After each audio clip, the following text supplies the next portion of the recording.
Hello, hello, hello. What's up? What's up? So I'm sorry, Jess, I'm a little bit late, but yeah. Um I was ready, prepared everything, and I had no idea that my neighbors was gonna start a party. So I've been trying to do this video all day. I've been trying to see this video all day, but I can't hear it or anything. So I have to just make sure I do. Because it is like now I'm in another part of my house, and y'all gonna be able to hear my dogs very, very, very well. But it is like now I'm in another part of my house, and y'all gonna be able to hear my dogs very, very, very well. But it is like now I'm in another part of my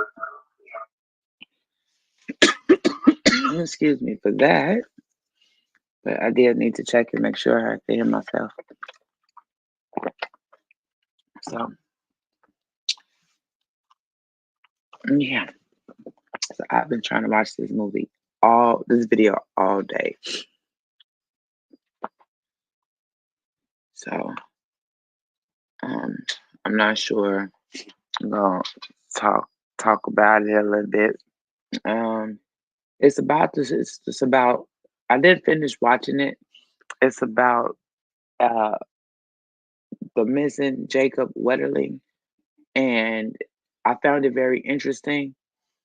So since I found it very interesting, I um I found it very interesting. So I wanted to go ahead on and finish it.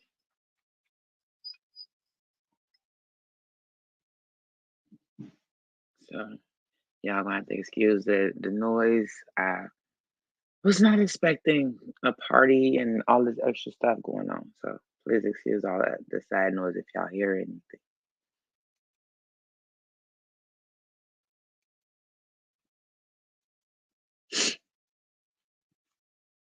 But here we go on to Jacob Wetterling. I want to thank Explore with Us. I put that in the description. Check them out. They're pretty good. I always watch them, whether I'm doing it live or not. I always watch them. But this one seemed very interesting. It says 27 years later. Well, it's So time to find a new apartment whatever on Zillow. happened. Oh, let me cut that. Oh. Huh, they're all great. And this one's close to mom. So whatever happened, and it's in '89. Had been right under their noses all along. Get out of this house! Get out of here! Okay, so we're gonna check that out. Looks very interesting. So you guys let me know when you're ready, and I will start it.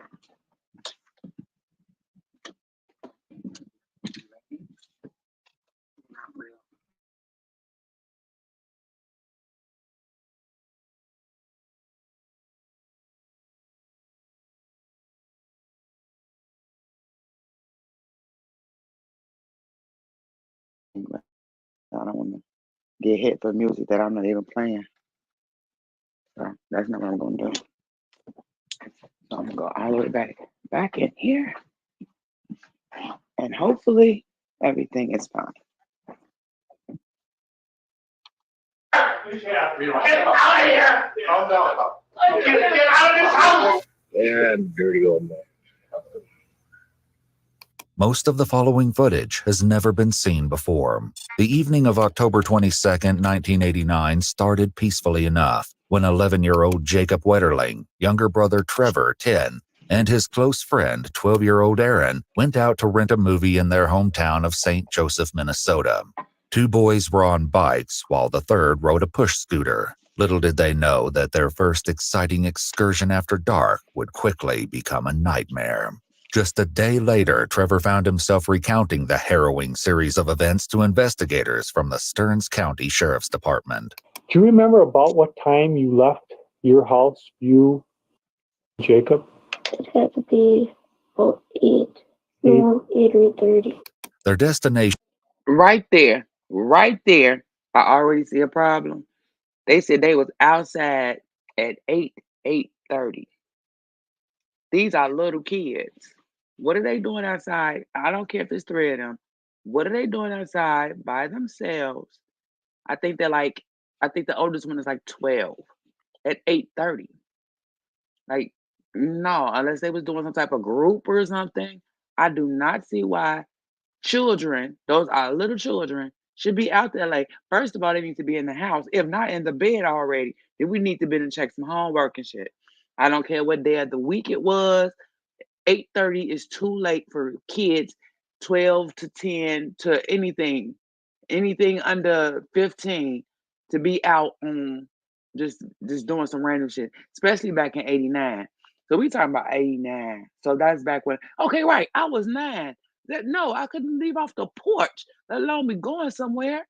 Come on now. Come on now. Nation was a convenience store called Tom Thumb. The boys had biked there before, but never after dark. So how long does it take you to ride from your house to the Tom Thumb? It could have been a little longer, maybe 45.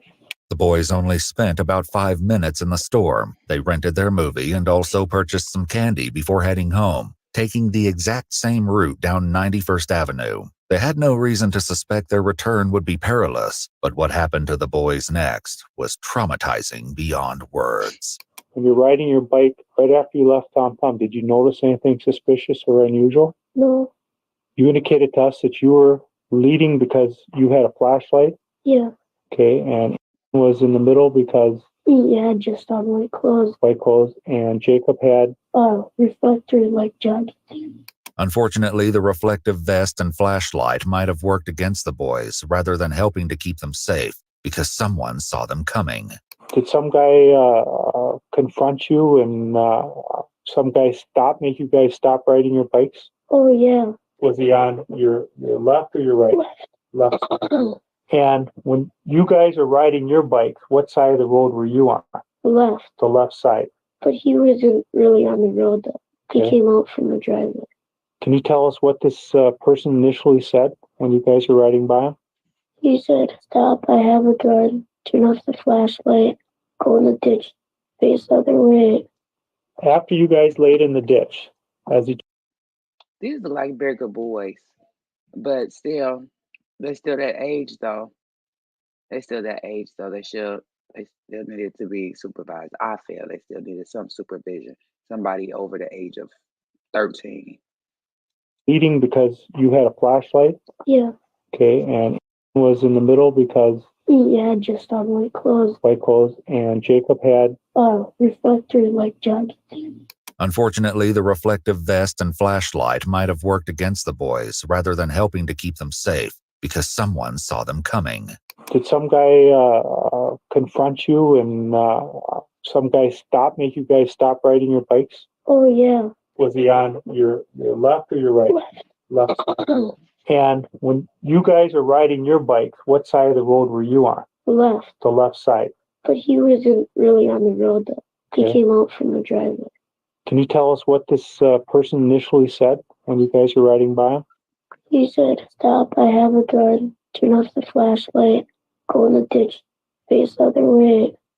After you guys laid in the ditch, as he told you, did he walk over to you? Yeah. And what happened then? He asked us all our ages. Still held at gunpoint and terrified. That had to be so scary for these babies.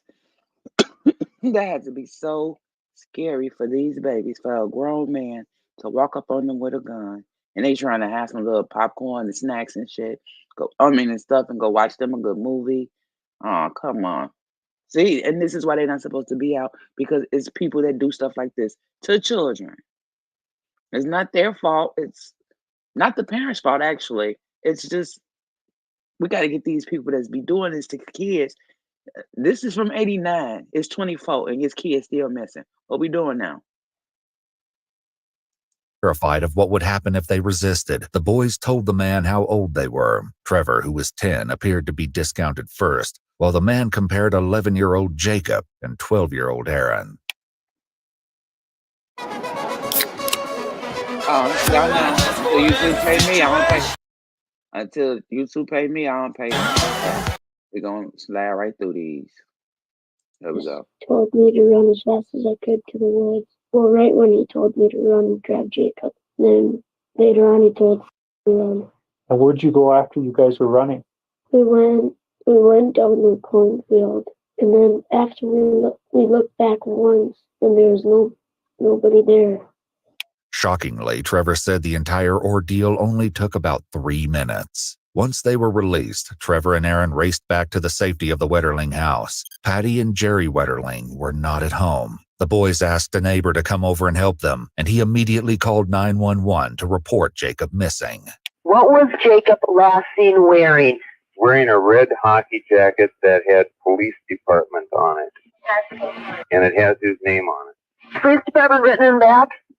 Police department is on the back. In white letters. When it came to describing the attacker, Trevor spoke to the 911 operator directly. Hello? Trevor? Okay, I don't want to take from this moment at all, but look at these cars. Oh my goodness. Do you know the kind of paint jobs? This one right here, I would paint this one so pretty. It would be so pretty. It'd be candy just shining. I had this one nice. I don't know what color I make that one like. I don't even know. I'll have to use one of them metallic chrome color changes. Oh shoot. And was about 5 terrified. I thought I paused it, y'all. I'm still learning. Y'all know.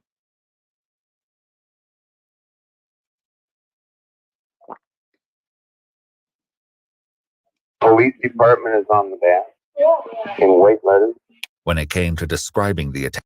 Now I've paused it. But you can see where I hear these cars. Yeah. All of those. That'd be a wonderful project. I think it'd take me like 3 days. I don't think I'll stop.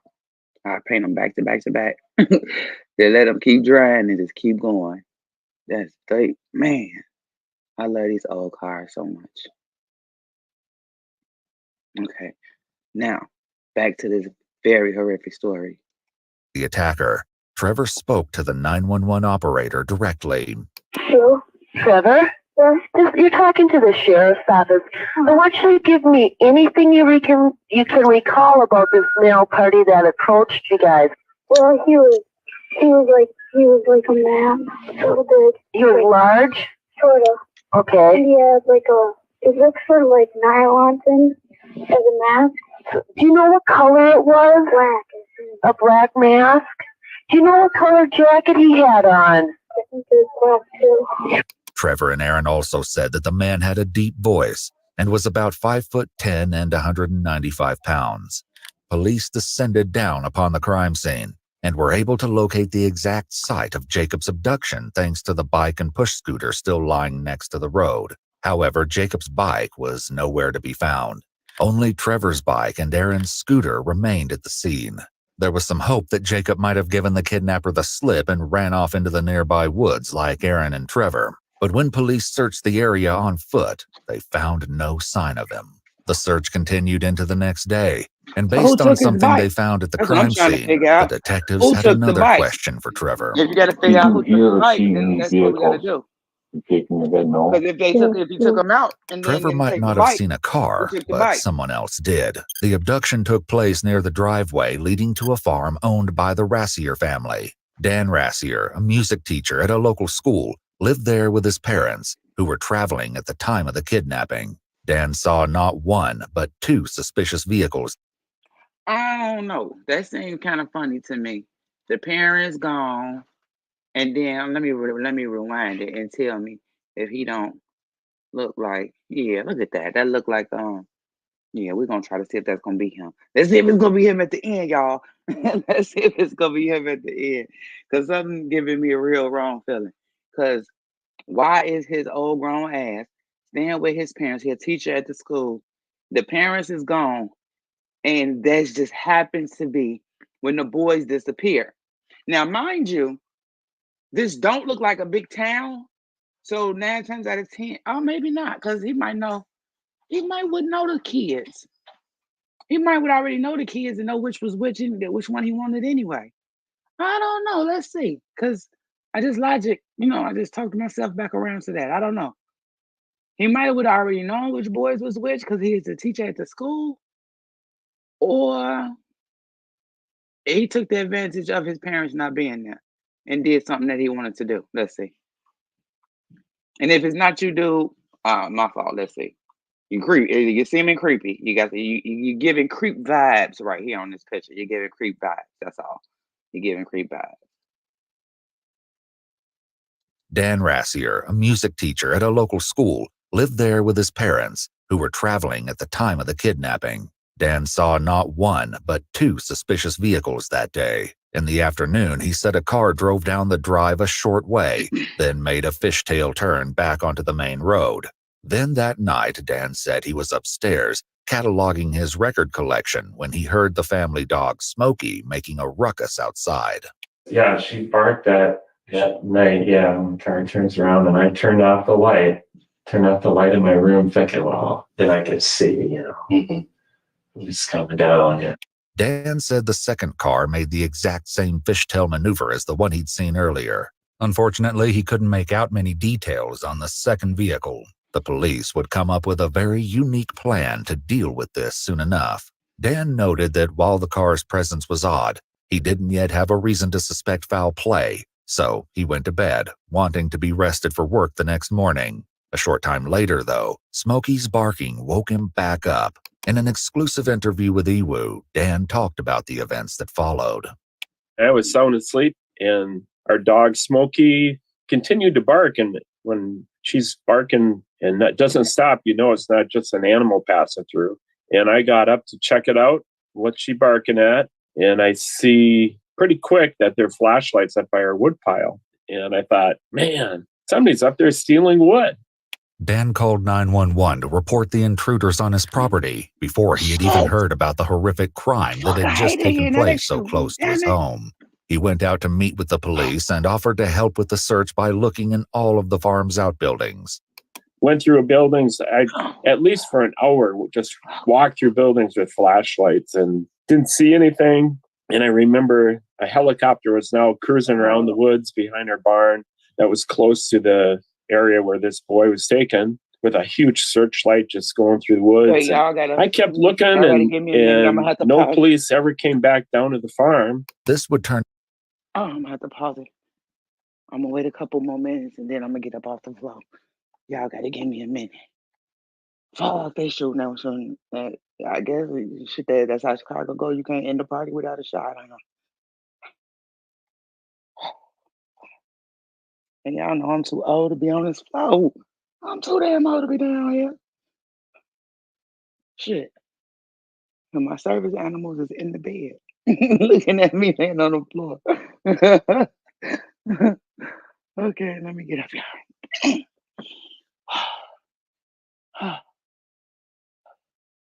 I can take that as the music should be stopping soon.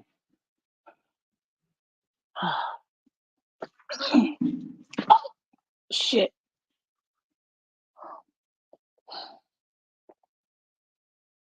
Fuck. Welcome to Chicago, y'all, from the inside. Welcome to Chicago from the inside, y'all. We in this motherfucker. Getting our lives changed. That's why I need to be in this fucking room. I'm in the dog's room. Trying to get away from the music on the other side. But I forgot it kind of wrap around, so it's like, shit. And they're still out there. And then these motherfuckers come around, they shoot and go around and come back and then go around again and again. Yes, baby, you see me. Not timeline. Okay. Because I could see the sparks off that shit. Okay, finally dry. Oh my God. Y'all is actually getting a play-by-play from some Chi-Town shit, me and they on the floor. Good thing I got my video on. Mm. Mm.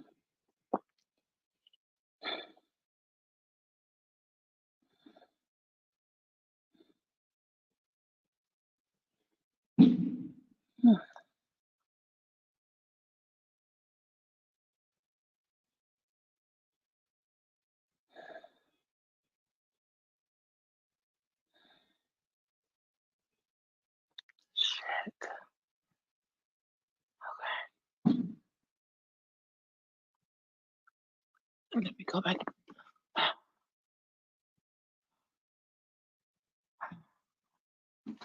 They still doing this shit. I gotta get out of this front room.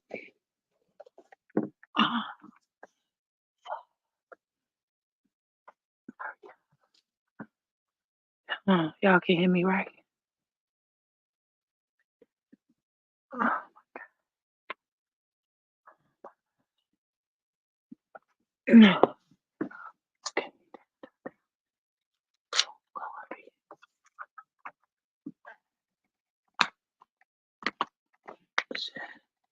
Okay, I'm upstairs. Neighbors starting to move around now too. I think they think it's over too. We're gonna see shit.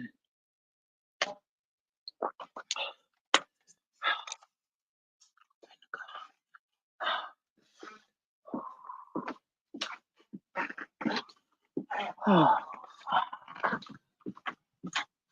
y'all gonna have to deal with this music. YouTube, if y'all hit me for this shit, y'all some bullshit. Y'all gonna have to, we're gonna have to hit this music from our back. Cause I can't be up front. Chest is hurting. Oh shit, y'all fucking around and witness my heart attack and shit. Y'all gonna witness my heart attack.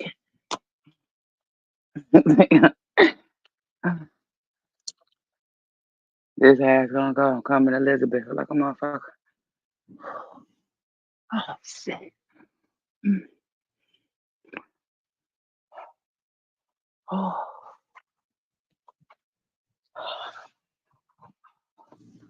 Okay, look, I'm finna I don't even know what to do. But it's like shit, life is just another fucking day. I'm on my fucking chest hurt. He ain't never caught me in the front room like that though.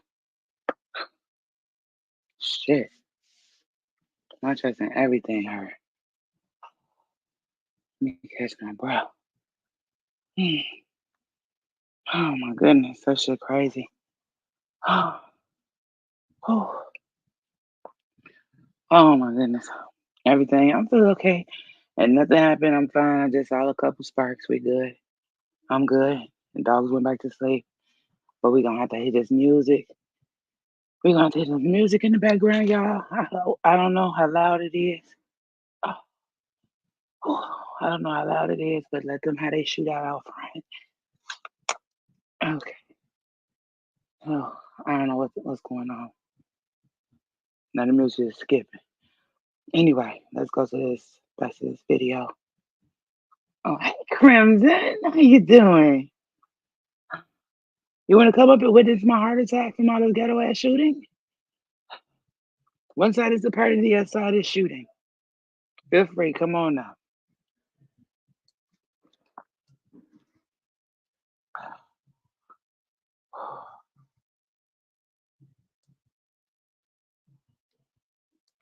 Okay.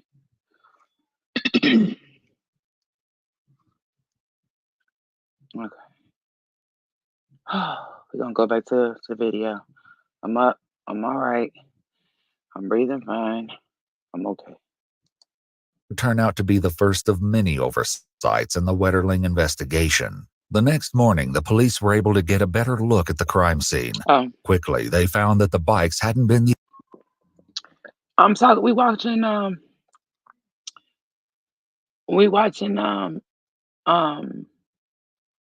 this boy vanish. Well, just watch with me then and just comment. If you don't want to come up today, that's fine. Shoot, my whole face still swell from the root canal. That's why I have my camera on. I'm still swell. But I could talk though. Been the only thing left behind.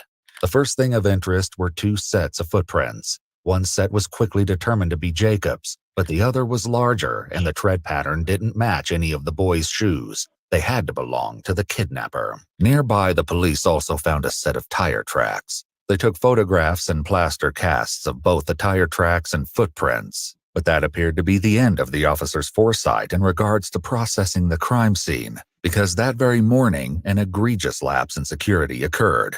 Dan explained what happened to the lead investigators.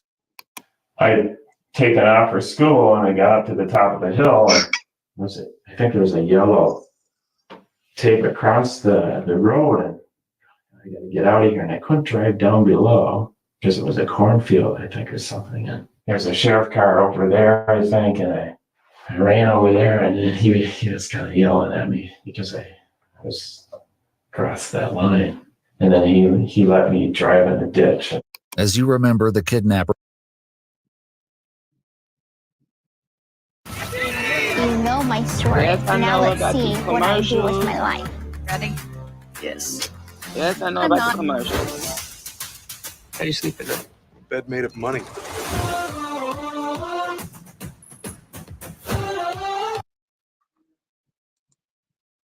There we go. had instructed the three boys to lay in that very ditch outside the Rassier farm. We'll never know what evidence might have been destroyed by allowing Dan to cross the crime scene. This would cause even more issues later when the investigators came up with a new theory about the case. Meanwhile, time was ticking away for 11-year-old Jacob. Due to the direness of the situation, the FBI and the Minnesota Bureau of Criminal Apprehension were recruited to help with the case. K-9 units were dispatched to help with the search, and the helicopter continued to scan the area. Additionally, officers conducted a neighborhood canvass and attempted to speak with anyone and everyone that the Wetterling family knew. They also interviewed registered offenders in Minnesota, Iowa, and South Dakota, but found no leads. Despite this monumental effort, it was as if Jacob had vanished into thin air. While the massive scope of the investigation may seem like a good thing, this might not have been the case. The investigation grew rapidly to such a degree that communication became not just difficult, but nearly impossible. The Stearns County Sheriff would go on record saying the right hand literally did not know what the left hand was doing. As a result, leads began to fall through the cracks. One of those critical leads came to the attention of law enforcement on October 24th, just 2 days after Jacob went missing. They'd been fielding a massive number of calls from all kinds, including people who thought they'd seen Jacob, to psychics. But this one was different. A boy named Chris Bertelson from the nearby town of Painesville came to the sheriff's office in St. Joseph, claiming to have had a similar experience. And he wasn't the only one. There'd been many reports of assaults on young boys centered around that area. In an exclusive interview with EWU, Chris recounts what he told the officers in charge of the Wetterling investigation 35 years ago. In 1987, I told you it was one of these creepy-ass teachers. I told you. a friend and I were riding our bikes home, and we were about half a block from my apartment building, and we had switched spots as we went around the corner, and this guy came blasting out of the trees and clotheslined my friend off the bike, and he screamed immediately. He said, "You already got me." And the guy let him go immediately and took off running. As Chris implied, this was not the first incident in Painesville. By this point, the young boys in town were living in terror of the miscreant they called Chester the Molester, who had been snagging children and assaulting them for... Oh, shit, I remember that. Oh, my God, Crimson, you got to remember that. You got to remember that, because you older than me, right? So you remember that. And it was a song, it was, oh, my God, it was, what was it? Chester? No, mommy, please don't leave. Cause Chester's, no, was it Chester or Walter? I don't know. Somebody was finna put their hands on you. It was a song. It was Chester the Molester. Back then, you remember that shit?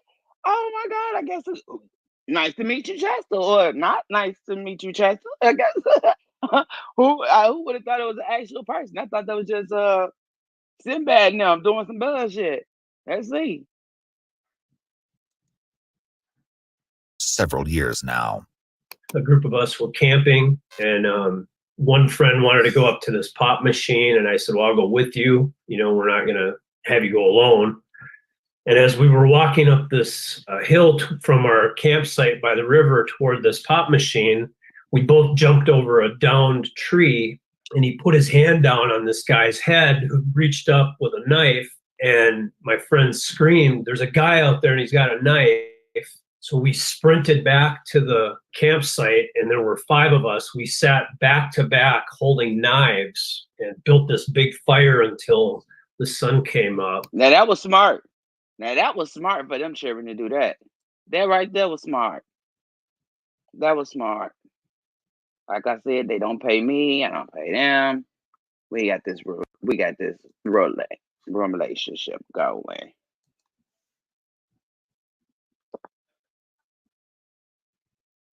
Chris said that many of the kids in Painesville started doing their paper routes and biking to school armed with knives. At one point, he said a group of boys decided that if the police couldn't stop Chester the molester, they would do it themselves by luring him out and jumping him up. None of us knew, obviously who this person was. He's wearing a mask. But my friend did grab his hat in 1987, May of 1987, and that hat would actually, they'd test it for DNA almost 30 years later.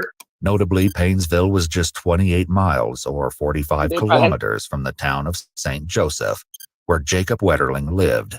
The descriptions given by the boys who were assaulted also suggested that the cases could all be connected. From 1986 to 1988, there were at least 8 attacks against young boys from Painesville. Police believed they were conducted by the same depraved individual. The victims were remarkably consistent in their descriptions of their assailant. He was a heavy-set male with a deep or raspy voice. He wore dark clothing or camouflage fatigues, and sometimes a mask or hat. On the occasions that he didn't wear a mask, the victims noted he obscured his features with mud or some form of dark paint. He was also known to use weapons, and in multiple cases told his victim to shut.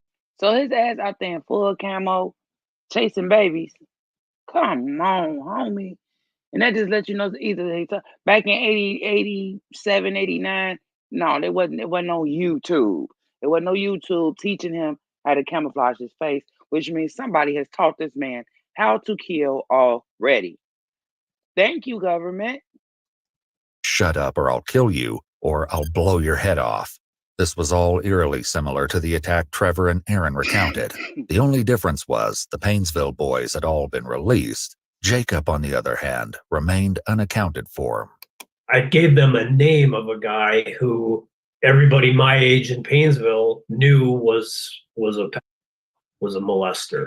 And at that time, he seemed like the guy that would probably be doing this stuff, except what we know today is that he was more of a groomer than a grabber.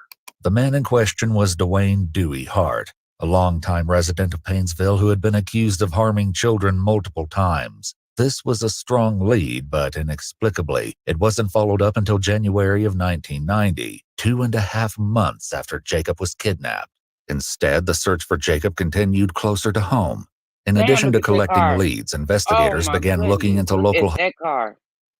Look, I'm going to have to pause every time I see one of these. Oh, my God. Oh, my God, I will clean that up. And it'd be just fine with that orange. But I'll make it that new metallic orange. Just a little buff down a little bit, not too shiny. Oh, I'll leave it orange. That look good. I'll leave it orange. The rust color. And then I have some thin stripe on it. Yeah, some nice little thin stripe. And of course the wheels will be the same color. That'll be nice. That'll be real nice. And then I make sure I had on the woo woo woo woo on the bottom of it. Yes, that is beautiful. Hotels to see if perhaps Jacob's captor had traveled from elsewhere or was keeping him in Let's go back for contact. Closer to home. Before I start talking about the contact. Accused of harming children multiple times. This was a strong lead, but inexplicably, it wasn't followed up until January of 1990, 2.5 months after Jacob was kidnapped. Instead, the search for Jacob continued closer to home. In addition to collecting leads, investigators began looking into local hotels to see if perhaps Jacob's captor had traveled from elsewhere or was keeping him in one of the rooms. Unfortunately, they quickly learned that there was a polka festival in town that weekend, so there were countless strangers in the normally quiet town of St. Joseph. Alarmingly, the police also learned that the previous summer, another pair of boys had been chased by a vehicle on 91st Street after leaving Tom Thumb. This was noted in the file, but Same it doesn't toy. appear that the lead took the investigation anywhere. The police also spent more time with Dan Rassier, the school teacher who had witnessed a strange car in his driveway the night of the abduction. In an attempt to dredge up any further information he might have, the police asked him to come in for a special kind of interview, a hypnosis session. Dan agreed. The following recording of his hypnosis session reveals what an emotional ordeal this was for him. I wish I would have. I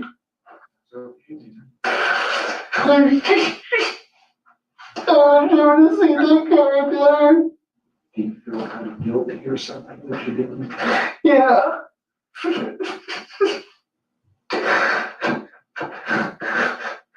I could have stopped it from happening. Y'all know. Which one says light, laughter, and love? Are we drinking or are we tasting? I don't know if we have to choose, do we? No.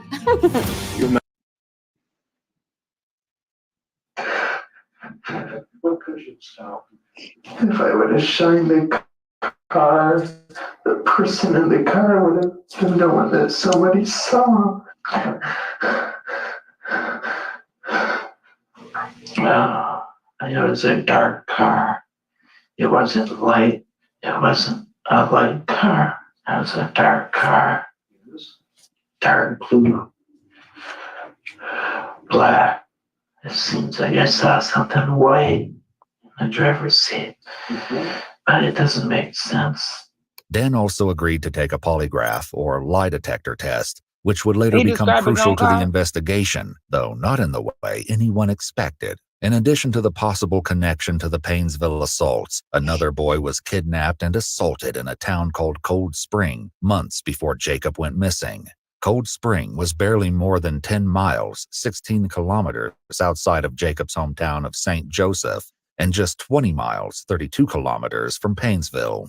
It seems too close to be coincidence, but for some reason, the police didn't appear to be immediately convinced that the series of attacks were the work of one insatiable offender. Does that mean On more work for January them? 13th, 1989, 12-year-old Jared Shirel was walking home from a cafe at about 9:45 p.m. when a man in a car stopped to ask him for directions. When Jared tried to answer, the driver abruptly exited the car and manhandled him into the back seat. When Jared tried to escape, even though the car was now moving again, he found that the child lock in the vehicle had been equipped and he was trapped. The driver told Jared that he had a firearm and made him lay in the back seat with his hat pulled down over his eyes.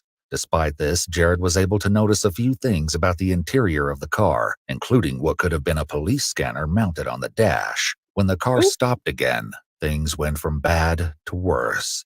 The That's driver not bad. assaulted Jared in the back seat of the car and Oh, kept his okay. pants and undergarments either as a souvenir or to keep the police from getting his DNA. Jared was wearing a snowsuit, which the driver let him keep after he rolled it around in the snow to obscure any DNA evidence. Then, just like what would happen to Aaron and Trevor 10 months later, the driver told Jared to run or he would shoot him. Despite the unspeakable trauma he had just gone through, Jared was able to give an incredibly detailed description of his assailant and help the police come up with this composite sketch. Despite the culprit's attempts, unidentified male DNA was recovered from Jared's snowsuit. The main method of DNA comparisons wasn't available until the next year, 1990, and law enforcement didn't have the legal authority to create a comparison database until 5 years after Jared's assault in 1994. Unfortunately, the DNA from Jared's case would be neglected for close to 30 years. The investigators were now convinced that Jacob and Jared were taken by the same man. When the police finally followed up on the Dewey lead from the Paynesville case in early 1990, he pointed them in the direction of a man named Danny Heinrich. No one had any idea how important this lead was until it was far too late. When police finally made contact with Heinrich many years later, he maintained that he was innocent. What the hell would he even say something like that? I don't know. So I don't know if that's because they were putting the pressure on him for those kids, and then he thought he was trying to push it off on you and saying you were running around tackling kids. And What? remember that? Did they talk to you about that back in the day? No. They just asked me about Wetterling. That was it. The reports indicate that when the police first spoke with him, they had asked Heinrich a great deal more than he insisted later. They also turned up some huge pieces of evidence, and it seemed like the case was finally gaining some traction. But that all stopped when the police made their biggest mistake yet and abandoned the lead due to some minor inconsistencies with Jared's description of his attacker. The error wouldn't be corrected for almost 30 years. After Jacob's abduction, the other assaults in the area came to an abrupt halt. There could have been many reasons for this, but three potentials likely stood out. Either Jacob was being held as a long-term hostage, something had gone so horribly wrong that the offender didn't dare act again, or the offender had been scared off by the high-profile response. Regardless of the reason, it seems Jacob's disappearance had been the culprit's last attack. One day, the police and Jacob's parents hoped to know why. It would be many years before they got the chance. The investigators continued to follow up leads throughout the 1990s and early 2000s. Some of the leads they chased were truly off the wall. The investigators received countless reports about devil worship and satanic cults, and they were fielding calls from psychics who claimed to have visions of where Jacob was. And then in 2004, something cataclysmic happened. After looking Come on, y'all, with this tour. And then it's getting to the good part. After looking for 15 years, the police finally identified the vehicle seen in the Rassier driveway. Unfortunately, this was not the good news everyone expected. The newest set of investigators assigned to the case brought Dan Rassier down to the station to go over the case and shared the crushing news that would change the entire trajectory of the case. The information we have now is that vehicle that turned up around. Okay. We figured out who that vehicle was. Really? Yeah. I mean, the one at night? Yeah. And what happened there is, what happened was, after the boys ran home, they called 911 or had 911 called. It went out on a scanner that boys were abducted at the end of your driveway. The people got in the car, drove to that place, drove up your driveway, drove around quickly, and left. They heard it on the scanner, so they wanted to see what was going on. But that threw the whole investigation off. Yeah. Well, if this guy would have came forth right away and the proper cop would have took the information, we would have never wasted all that time. Apparently, the man driving the car seen by Dan Rassier came forward to identify himself shortly after the kidnapping. However, this was not factored into the investigation until 15 years later. If this was the car that Dan had seen, it meant the police had wasted a whopping 15 years on a dead-end lead. Understandably, Jacob's mother, Patty Wetterling, was incredibly upset to hear the news that the police believed that the entire initial investigation into her son's disappearance had been misguided. In fact, the police no longer believed there was a vehicle involved in the crime at all, since Trevor and Aaron didn't remember seeing a car. This would turn out to be nothing short of dead wrong. During Dan's 2004 interview, the police shared their new and very incorrect working theory. What is that?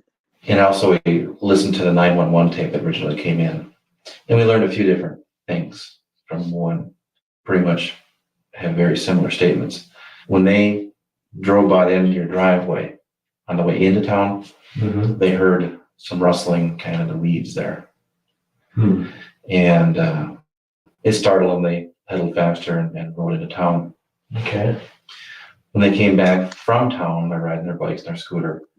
When they first encounter this abductor, they hear him walking down the gravel driveway. The person that did this walked right down your driveway. There was no vehicle seen. It was taken right back up towards your driveway. You look at Jacob's prints from there, they go right back up towards your house. Yeah, you look at other opportunities, not to mean to interrupt you, but you're home alone, your parents are gone. Yeah.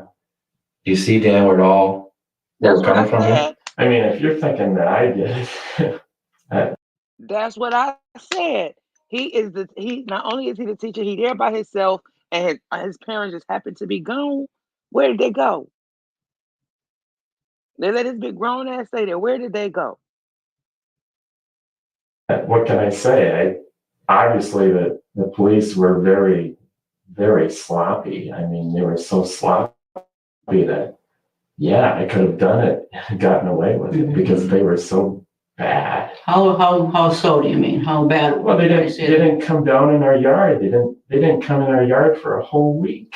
and checked our buildings. I was the one that went around in the buildings and looked that night. I mean, it was like, to me, it was a joke that they didn't check things out better. And that's the trouble we have now is we look at all this. Yeah, you could have easily done it. Dan, did you have something to do with Jacob? No, I mean, what did my lie detector test show anyway? I mean, you must have looked at that. Right. It said that you didn't show any signs of deception. That's right. Dan passed the lie detector test in 1989 with flying colors. He also didn't match the composite sketch based on Trevor and Aaron's description of the assailant. Despite this exonerating evidence, the Rassier family's involvement in the case was far from over, and they would eventually live through a nightmare of their own. The person that took Jacob was either you or someone at your place there. And that's what we're struggling with here. You want me to just, Well, I want you to tell me where you put Jacob so I can go out and find him and we'll be done. How can I prove that I didn't do it? Would it bother you? Would it bother me that I did it? Mm-hmm. Oh, yeah. I mean, if I did something like that, I would want to be dead.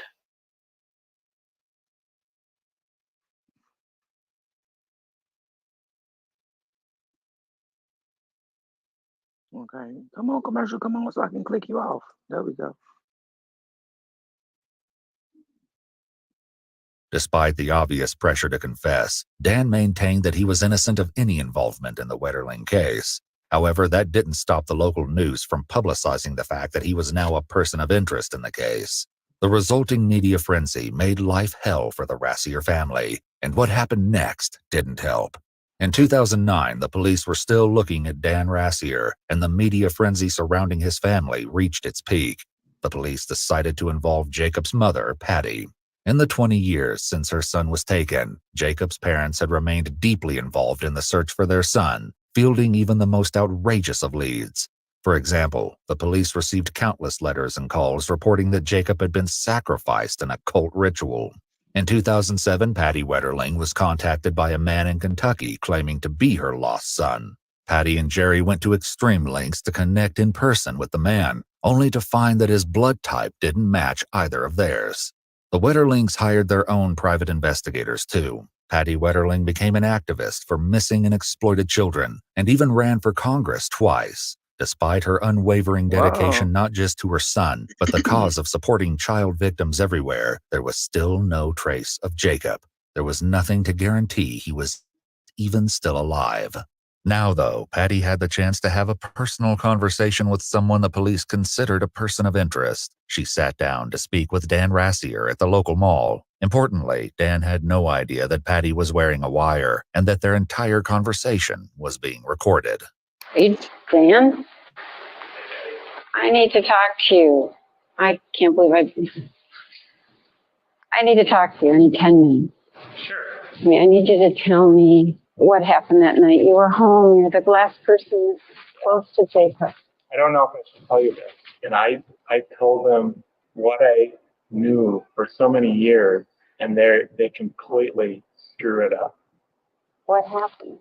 I'm going to say it just as clear as I know how. The police, the FBI are idiots. I'm sorry to say that, but that's how I feel.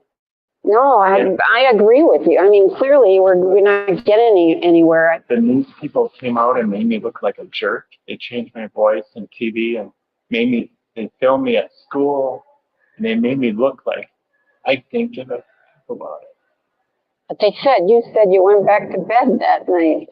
Yeah, I went back to bed after I went through all the buildings. Hey, I Legend, how you walked around doing? with a flashlight. I looked You around. coming up here? And eventually I did go to bed, but they made it sound like I didn't care. And I just went back to sleep.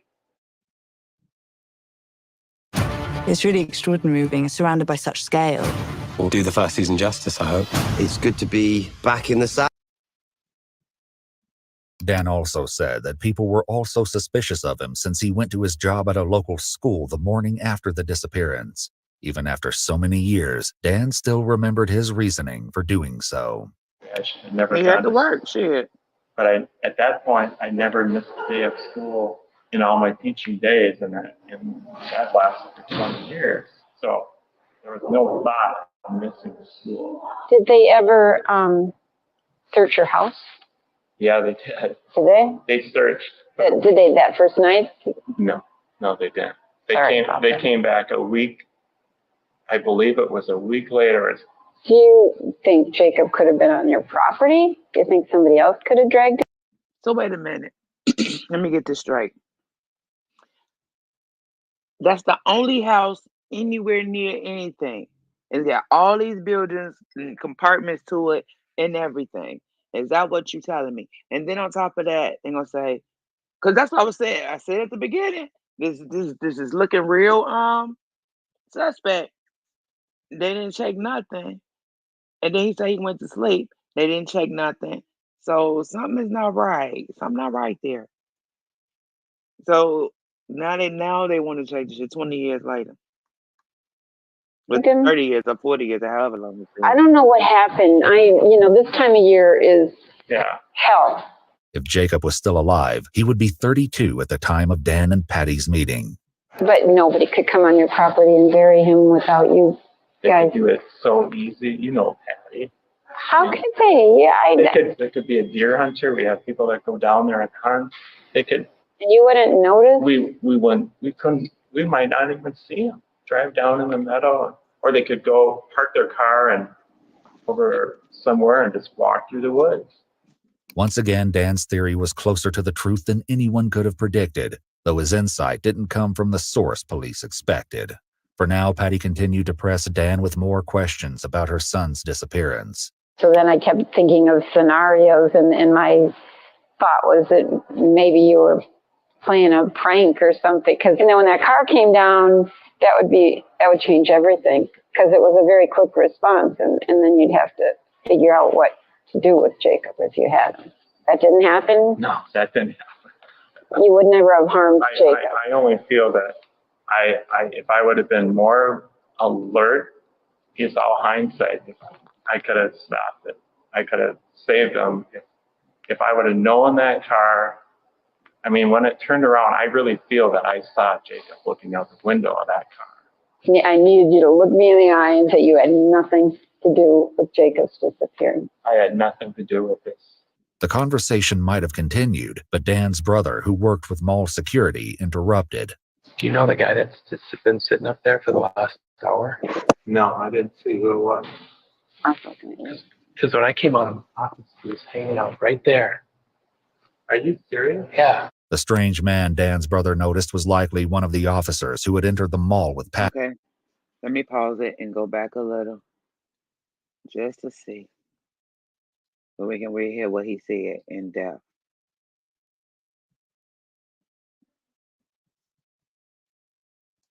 That would change everything, because it was a very quick response, and then you'd have to figure out what to do with Jacob if you had him. That didn't happen? No, that didn't happen. You would never have harmed Jacob. I only feel that if I would have been more alert, it's all hindsight. I could have stopped it. I could have saved him. If I would have known that car, when it turned around, I really feel that I saw Jacob looking out the window of that car. I needed you to look me in the eye and say you had nothing to do with Jacob's disappearance. I had nothing to do with this. The conversation might have continued, but Dan's brother, who worked with mall security, interrupted. Do you know the guy that's just been sitting up there for the last hour? No, I didn't see who it was. Because when I came out of my office, he was hanging out right there. Are you serious? Yeah. Before Contrape, I had tried a Let's bunch push of the button on fad here. diets, little short-term things that never really seemed to last. I'm kind of cold. The strange man Dan's brother noticed was likely one of the officers who had entered the mall with Patty. When preparing her for the interview, they assured her that there would be plenty of law enforcement personnel close by for the duration of her covert interview. In a conversation with Iwu, Dan revealed that it didn't take long for him to piece together what was happening. And this guy just takes off a different way, runs, he disappears. And at that point, I knew something, that he was recording up there, or Patty has a recording, and Patty pretends to be completely oblivious to the whole thing. The same evening, as their recorded conversation, Dan ran into Patty a second time. This encounter, if it can even be called that, went far differently. And she sees me. There I am, right there in front of her. And she ignores me and walks right by me. Dan maintained that even though he did not appreciate being secretly recorded, he didn't regret anything he told Patty and hoped some of it could help. But even this wasn't enough to exonerate Dan. And in 2010, the police descended upon the Rassier farm in force, as they admitted they should have done way back in 1989. The Rassiers consented to the search and explained that they wanted to help find Jacob in any way they could. However, when the scope of the operation continued to expand, Dan's parents quickly became upset. They came with a lot of people. I remember that. There must have been 20, 25, 30 people on the farm. And they went through all the buildings. They moved things out. They moved things back in. They took a number of things that they thought were suspicious. They took this wooden chest that was in the house, then was in the shed, apparently had some blood on it. Dan believed this was deer blood, but the police weren't convinced and started making arrangements to get a search warrant for the house itself. This sent Dan's parents over the edge. Police claimed Dan's father allegedly made a threat involving a firearm. Things went from bad to worse. During the farm search, the lead officer, who had previously been one of Dan's interrogators, tried to get him to help control the situation. Do you think there's any way that you could get him and your mom to leave this morning? No. Because he brought up that there's a loaded shotgun in the house. Dan tried to talk his parents into leaving, but that only seemed to make them more distressed. Haven't we got no rights whatsoever? Yeah, you do. But the newscaster can get by with everything and ruin our family, but I can stand here and I can say a word and you can't threaten people with a shotgun. Well, she's threatened their whole life. We can threaten anybody. She had threatened their whole life. I realize that. But she can get by with it. But she can get by with it. And for just today, can we just have the shotgun go to Tony's just for today? And when we're gone, you can get it back? No. I'm not going to do that. While talking with Iwu, Dan recounted how the situation spiraled fully out of control. In an instant, they decide it was like a football, like linebackers just coming in the house. And my dad was just, and I kind of put my arms around my dad because he was just beside himself. For God's sake!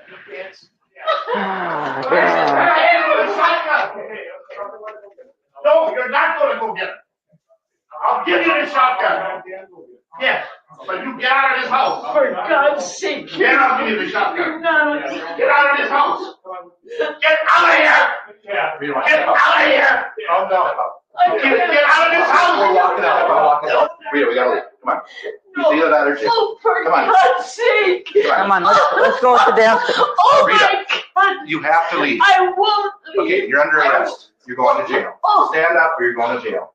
Dan's parents were eventually convinced to go to their other son's house. Dan, meanwhile, ended up filing a formal complaint with the state, but ultimately, his case was dismissed. To add insult to injury, the police found absolutely nothing pertaining to the Wetterling case on the Rassier property, even after doing a search with cadaver dogs and excavating between 50 to 60 yards of gravel and ash from the farm's burn pit.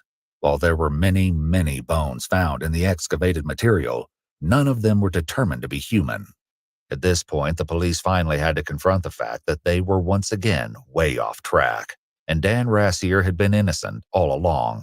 Even after being exonerated at long last, though, Dan's nightmare wasn't over. That was a mess for me because now my name was out there and parents were concerned. I had to have a person observing me all the time in the one school, and that was at least a month. And all these people that basically... Okay. You said, what's this about? Okay, this story is about Jacob Wetterling. He disappeared. He was with his brother and his best friend, and he was taken.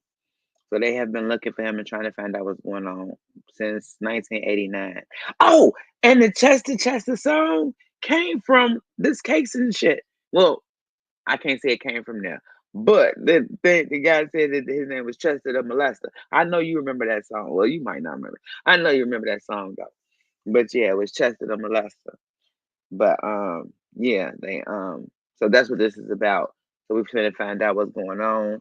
This is his neighbor that that they've been thinking did it. I kind of felt like dude did it. They saying he didn't do it. I don't know. Dude might have did it. He might have did it. I don't know. We have to see. So that's what we're trying to say. We just found out that the police just decided that he didn't do it. So that we had. Oh, you missed me getting shot at. Well, you missed the shooting outside. Wonderful. It's shooting out front, and it's a big party out back, and it's just like, get me the fuck out of here. You know what I'm saying? But back to these people. There, and parents were concerned. I had to have a person observing me all the time in the one school, and that was at least a month. And all these people that basically did this to me, my family, and to the Wetterlings, they got away with it. Meanwhile, the investigative team held a roundtable discussion with experts from multiple agencies to review the entire Wetterling file to date. One name connected to a hastily dropped lead stood out to them: Danny Heinrich. The more they dug into Heinrich, the more suspicious he appeared. The inconsistencies between Jared's statement and Heinrich no longer convinced police he should be ruled out. 26 years after Jacob went missing, it was time to correct this massive oversight. The investigation restarted with gusto in 2015 when police conducted a search warrant at Heinrich's home.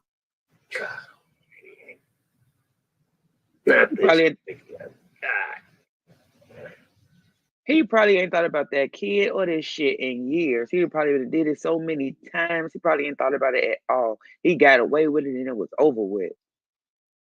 And look at his big ass. That was the main description. It's a big motherfucker. And that's the one thing that the teacher didn't mix. You don't realize what I went through back in that day. No, I don't. I know you don't want to talk about it. No, I really don't. But all I got is a couple little police reports. They didn't do police reports like they do now, so I don't have a lot of information. So, you can remember back what they all talked to you back in the day, or? I'd rather not go over it. I've got better feelings over it. And, but you do know you're not under arrest. You can leave whenever you want. Well, we do have to search it. We have a warrant, which I'll give you a copy, so we have the right to be here. So let's just I'll try to make you most comfortable and answer any questions you want. Heinrich, now age 53, bore a remarkable resemblance to the composite sketch from Jared's assault case in Cold Spring. He also had the correct build and voice to fit the perpetrator's description. He was a potential candidate behind the Chester the Molester attacks in Painesville as well, since he had lived in the area at that time. Additionally, some of the Painesville victims had reported their assailant wearing military fatigues, and Heinrich was a member of the National Guard. This wasn't the first search warrant conducted on Heinrich. When he first became a suspect in 1990, the police searched not only his house, but his parents' homes, and that of a family friend for any evidence pertaining to Jared, Jacob, or the Painesville cases. They found nothing to connect him to any of the assaults or abductions. We're here because we'd like to solve those two cases in '89. He probably a truck driver, and he'd be doing that bullshit and dropping the kids. And the Jacob Wetterling case. There ain't much I can help you out there at all. I have nothing on here, and I have nothing to do with them. The 2015 warrant allowed the police to confiscate Heinrich's electronics, collect a DNA sample, and search for any sign of human remains on the property. It also gave them carte blanche to look for any of Jacob's belongings, the firearm that was used in the kidnapping, or the knives used in some of the Painesville attacks. Unfortunately, Heinrich had quite the collection of belongings for them to contend with, but police were determined, and it wouldn't take long for them to notice more than a few items of interest. I know I gotta give me some more of them little rack things. Picture this. You're sitting at home alone watching YouTube videos, wondering why you can't find the motivation to do the things you need or want to do, or They're going to find some things in that house that look pretty dang to me. You know, if you're worried about a lot of people got, yes, I do have. See, I'm not going to lie to you there. I do. No, okay. Well, a lot of guys have, especially single guys. So that's not the end of the world. It's a regular fear. Oh, it varies all over the board. Dan, that's not the end of the world. We're not here. We're not looking because you got child pornography, okay? Well, there's some. In this case, some meant 19 three-ring binders filled with pictures of children. Some of them. Ugh! Oh my goodness. Yuck.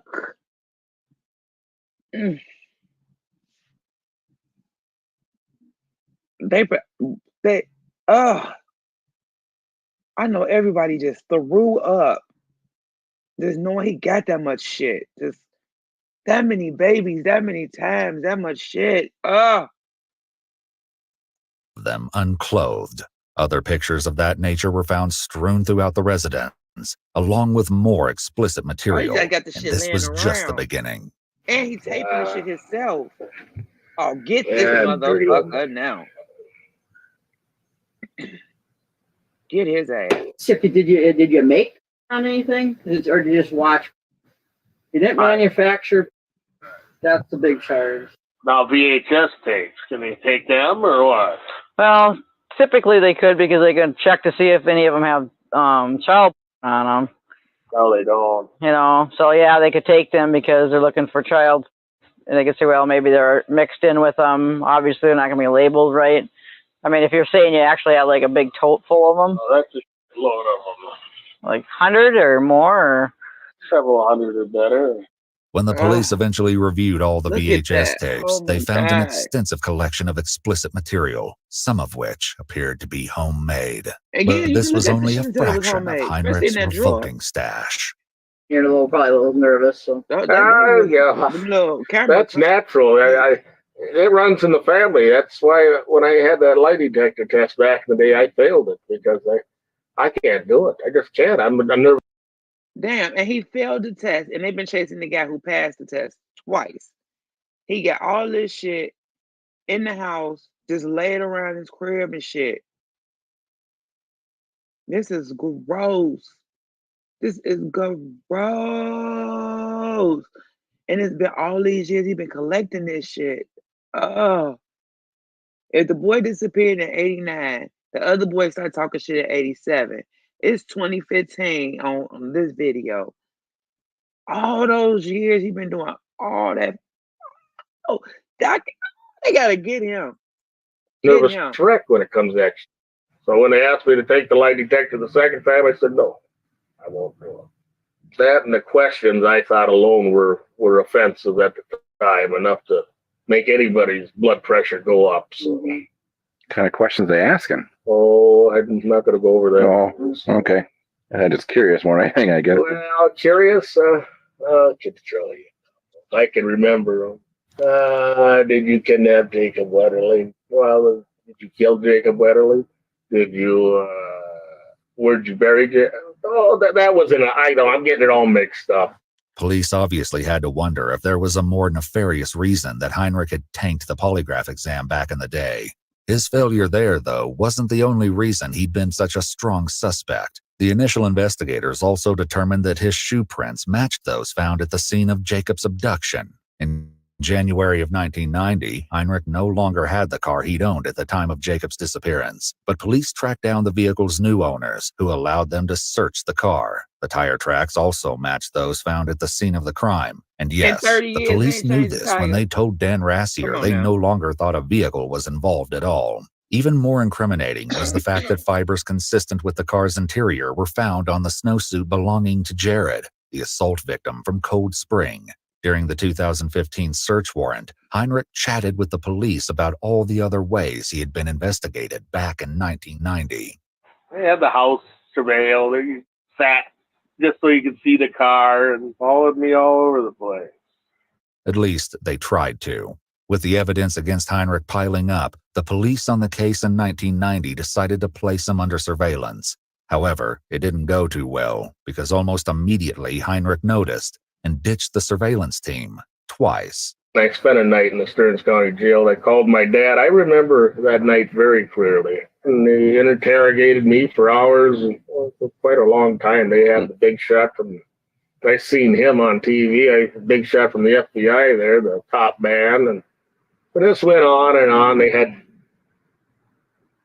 clothes laying out on a table and all this, and books. They had about 20 books or 30 books with my name on it, Heinrich, and that's all about you. I said, bull.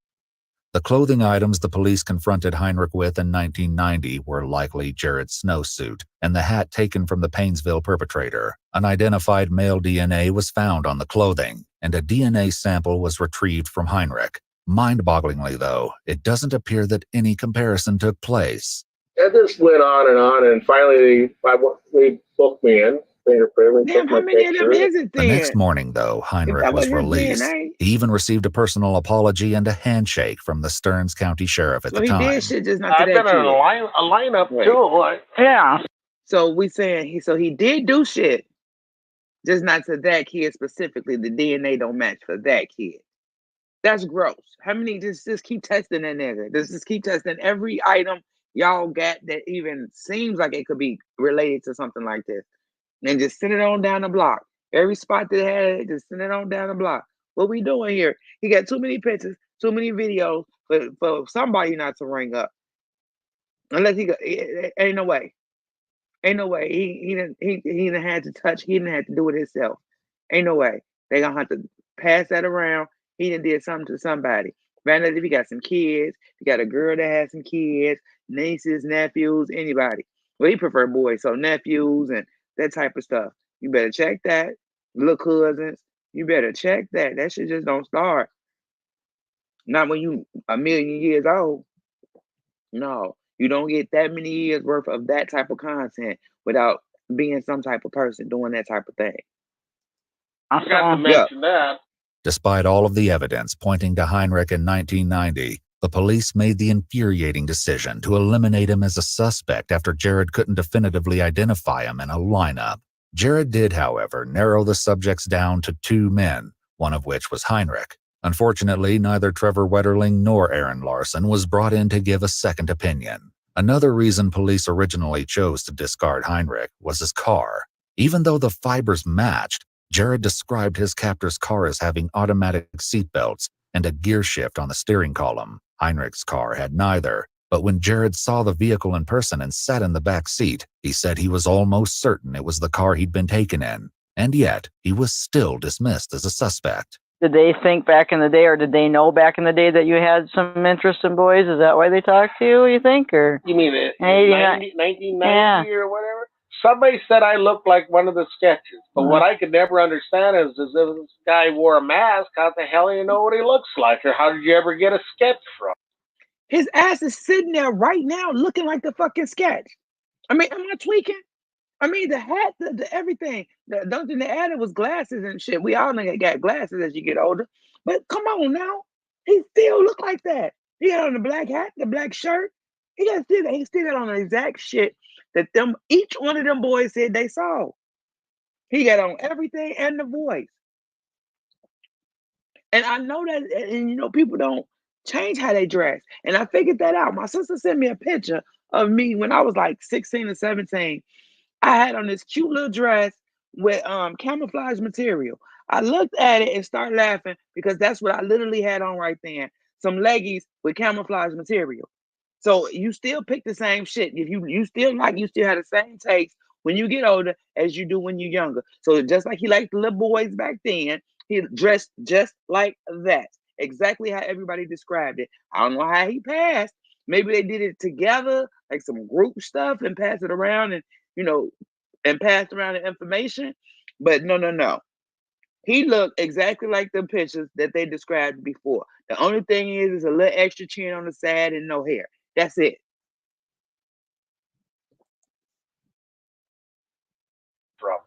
Later, Heinrich. Every time I was to be a commercial, I'm sorry, Al. But I gotta talk my stuff. But most traditional buy now, pay later options have 4 fixed payments that stack higher and higher. And the little boys could have still just Where whacked his Heinrich ass in told the head with police the that he thing and lost threw him in 60 the water. pounds and grew a mustache. If Heinrich was as innocent as he claimed, the police had to wonder what would motivate him to go to such lengths to change his appearance. Somehow, all of this wasn't enough to keep the lead alive in 1990. In 2015, though, the new investigators felt differently.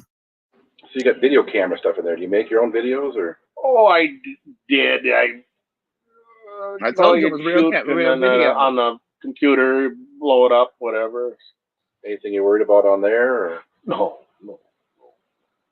Well, if you take the tapes, there's a lot of family on that stuff, that I'll never replace, for Christ's sakes. No. We're more concerned if you're shooting like young kids or playground. No. I might have shot stuff around here, you know, just for the hell of it, but that's about it. Yeah, but not going up and stalking little kids or nothing. So he is taking pictures. I'm taking pictures around here, which means again he is taking pictures of neighbors, his nieces, his nephews, his cousins.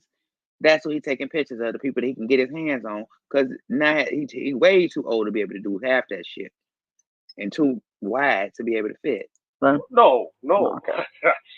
Can't hide in the woods. Get your big ass out. That's knocking dope. This, police learned while reviewing the VHS tapes, was an outright lie. Heinrich had hours upon hours of recordings of children in the Paynesville area. Some of the content was suggestive and incredibly disturbing. They showed me a couple photos in there about looks like pictures of a paper boy on his route. He got Did you take those, or any surveillance photos of a paper boy, or? Not to my knowledge. Okay, curious a little bit about that. It was kind of long. So those photos of those younger boys, when were those taken then? 5 years ago? I might have got some on the internet when I had the internet years ago. And you just downloaded them on your computer? Downloaded them, So that's printed them, Okay. Took up memory. Put them in photo albums then? So that's the photo albums that they were talking about then? Well, what is there, about 20 of them, I suppose? I haven't had the internet a long time. But when I had the internet, I was like addicted. And it wasn't just that, it was girls too, you know. Mm-hmm. Might say I made a variety of everything. Notice that Heinrich just said he made a variety, when moments ago he told. I was just saying, he said he made a variety because he's not into girls. This is the first time anybody has said anything about a female besides Patty, the other boy mama. Everybody has been a guy so far in this whole thing. Everybody has been a guy. He said girls. With that camera, I could tell you, when he opened that drawer full of them tapes, I could clearly see that that's what was going on. Oh, shoot, my earphones dying. I could clearly see that's what was going on.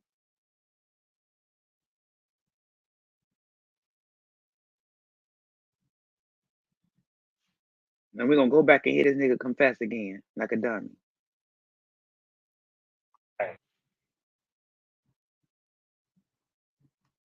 But when I had the internet, I was like addicted. And it wasn't just that, it was girls too, you know. Mm-hmm. Might say I made a variety of everything. Notice that Heinrich just said he made a variety, when moments ago he told police he'd never created his own explicit content.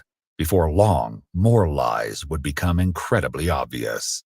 The only thing you think that was us would look at would be that stuff. Yeah. Anything else? No, that should be it. Nothing pertaining to any of the above on here. Scanners, they're in the desk. Should be 2 of them. Outdated, I can't get anything on them. Importantly, Jared from the Cold Spring case remembered his assailant having a police scanner. During a previous arrest in 1986 for driving under the influence, a police scanner had been confiscated from Heinrich. And that wasn't the only thing that could potentially tie Heinrich to the crimes in question. As the search continued, the police learned that Heinrich was hiding more than just videos and photos. Oh, they just mentioned they found some clothing in there that was smaller. But they ain't panties. Well, yeah, I don't throw anything away. So more like women's clothing, or there's probably some of that, yeah. Okay. Yeah, but that's not on here, so. But no, I was just curious if someone else lived with you, or was your former girlfriend or something. What underwear is that? Don't want to talk about underwear. Let's go back. Oh, more like videos and photos. Yeah, pause it. Oh shit. Back again. Look at that. You can clearly see that's underwear. That's underwear. But you know what? Oh, this might be a girl's because that's all satiny. So girls, you know, this kind of, I don't know, this could be a Speedo or a girl's panty. But these are like definitely boys' trunks. Maybe he'd be going to some type of water park stealing people missing clothes. I don't know. But he definitely don't seem like he hits the girls. And they say he's single. So yeah, he would have to be single to have that type of shit just laying around the house. And he got a drawer full of mementos. From who? Of what? Yuck. The police learned that Heinrich was hiding more than just videos and photos. Oh, they just mentioned they found some clothing in there that was smaller. Well, yeah, I don't throw anything away, so. More like women's clothing, or? There's probably some of that, yeah. Okay. Yeah, but that's not on here, so. No, I was just curious if someone else lived with you, or was your former girlfriend or something, or? I don't want to talk about any more of that. Oh. We're not trying to embarrass you. That's good. How about little kids' clothing? No, nothing that I didn't probably have when I was younger. And I got some plastic clothes that go back to '78. So would they be like we got on here? We got size 14 kids clothes. No, I got 32-inch waist. Okay, so there wouldn't be anything clothing of like a 12-year-old boy. No.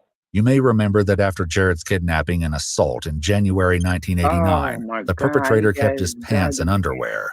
Jared's specific clothing wasn't found in Heinrich's house, nor was anything Jacob had been wearing, but this still stood out to police. Heinrich had no family members or close friends with children who might have worn the clothes, so they likely suspected that there was a twisted reason he was keeping the items around. Their concern only increased when they came across a pair of handcuffs stashed in a kitchen drawer. Taken together, all the evidence painted a picture upsetting beyond words. You been following any of that junk the last years that the media throws out there on their own or not? The screws are scary. No, I don't follow. That means he tie people down. I mean, Once again, the police would soon be able to prove this was a lie. Interspersed with Heinrich's explicit material were recordings of news reports on the Wetterling case. In the ultimate display of his depravity, Heinrich recorded a documentary on how to dispose of a body right after a special released on the 25-year anniversary of Jacob's disappearance. Like I said, I was going to burn the stuff. I thought about it, never did. Okay. Well, how you can kind of see why I'm curious about it? Yeah. Okay. I was going to burn it. I was going to burn it all. Tired of this. I'm just going to ask you this hard question that's kind of the elephant in the room. At one time or now, is there some interest in little boys or? No, I don't. I mean, you know, this day and age is different than way back in the day. You didn't have to hide it back. You had to hide it back then. I mean, now it's not, the shame isn't there and it's not taboo like it was. And oh, there is shame in this stuff. Is that fair to say that there is some, what you might be ashamed of interest in young boys or? Beauty's in the eye of the beholder. Right. That's all I'm going to say. Okay. Yuck. I want to thank everybody for sticking with us throughout the years. Sorry about some of it. The whole ass. The How whole safe- entire motherfucking thing. Yeah, On the that whole rancid ass. note, They're the gonna be police holding wrapped the up shit their out of search it. warrant, taking with them all the Watch. perverted content Heinrich had amassed over the You thought years. you liked pictures and diapers. Well, Danny, we're all All done. right, sir. They left the receipt on your table in there, what we took. All right. Eventually, Pat and I will talk to you about after we look at what's in there, and I just hope we can sit down and have a cordial conversation. I really appreciate they it. make him put on a All right, speedo. sir. Treating us decent today. At this point, Heinrich Oh, and likely he misses some suspected teeth. his Knock the days rest as a on free out. man were numbered. Make it just a And he was perfect right. hole, boo. A few Right days there. after carrying out the Oh, search my warrant, God, the look lead at that guy. investigators on the case came back to his house. Oh my God, look at that. My auntie had one of those. Oh, yes. Yes. I had to make that black. I couldn't leave it that silver. Nah. I had to make that black. Black. Like matted Musso black. And make sure the lights is bright with fog lights and little tints to it. But I'll try to make it Musso black. So you can't even see it. Just dull, just dark, black in the night. Just wow. Okay, back to this video. Let me go back for context, but this is beautiful. Look at this car. And they just real, they fresh, they new. Look at them. Yes, that would be Musso black with a tiny little pinstripe so you can see it for real though. That reflective pinstripe, yeah, that would definitely be Musso black. You're not supposed to paint a car Musso black, but I would paint that Musso black with a little reflector to it. Or gunmetal, and then paint the little tint reflector to it. That way I had that blackish look to it without being too hard. Cause that gray do look nice, that little silver. But nah, you gotta do something extra to it, make it pop. Depends on who's the cop for. if it's a wild person, I'll make it real wild. But just for somebody that's tame, trying to make it room, I'll make it black, thin little pinstripe, nice little tint. Of course, the wheels got it, man. Actually, these wheels looks pretty good on there. I leave those on there, and just pretty. And you got the white walls on there. Yeah, I leave those on there. I do it just like that. I leave that just like that. And it'd be real pretty. And then you got the fat and nostalgic dice. You got that and nostalgic dice right there. You can't not have it. Yeah, I would. Yeah, Musso black, gunmetal with a little darker tint to it, darker window tints. Yeah, that'd be real pretty. And then we have the lights, the fluorescent lights, the bright lights, because you ain't gonna be able to see the car. You ain't gonna be able to see the car that well. You're just gonna see the shine at the top and the other part. Oh, my alarm just went off. My husband's street coming in momentarily. So you know what? I can finish talking about this car because I'm gonna show him when he come in. He was like, "What are you watching?" This is something you don't want to know. I'm watching. But this is a beautiful car. I'm just looking at it. So other than Musso Black, what other colors you think this would be good for? Um, I'm sorry, y'all. I have to put a little happiness in this for me because this story is ripping my heart out. How many? So I had to find a little happiness in here. Y'all gonna have to settle and suck it up and understand that I'm gonna have to wave back and forth with it. But look how beautiful this car is. Like for real. Original. That's OG. That mean that's OG. That make it original. When shit don't look right and it's falling apart. Yeah. That's the real car. That's how that's how they drove it off the lot. It done been through some life, some time, some years. To make them lights so pretty. Clean those real good. And then put the I don't know, this got muscle to it, so I'll probably put hey dear. I'm doing this video and I want you to come and see this car before I proceed. Because I was waiting because I was stuck on this car, so I want you to see it real quick before I proceed. But I'm saying for a regular person, I mean for one of them driver people, a pretty Musso black with a reflector top that see how that silver because the silver still look good, with a little reflector and a full Musso black with a little pinstripe and so you can see it. For somebody fun, real pretty colors. I just was looking at it like a candy or something on top of that. And that would be real pretty. But for somebody that's like to be sleek and incognito, I'll make it the Musso. But other than that, I go as bright as I can with it. Red.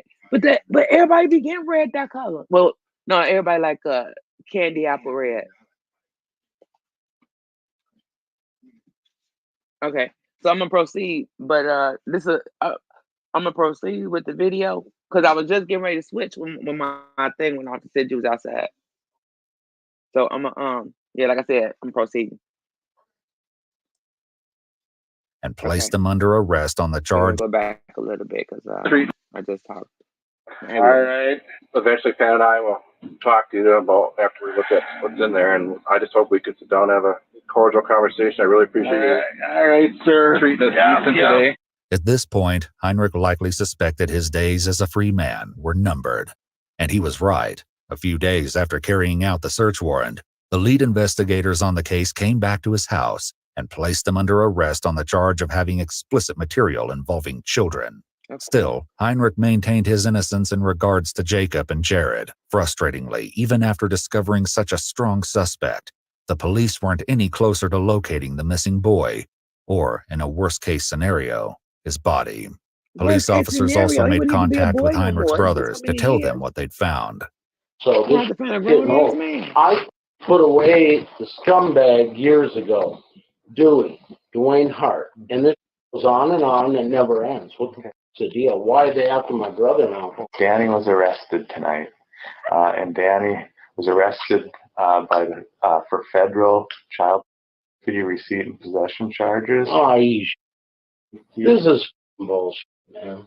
Because I told that scumbag, it used to be a cop in this town, an officer, he's a detective now, that girls and people were being taken from Annandale, and I went to St. Cloud and told him the story, and then all this shit goes back on my brother because of dirty cops. I know. I don't need this. There's going to be media attention. The Paynesville Look at all that shit he got in his house.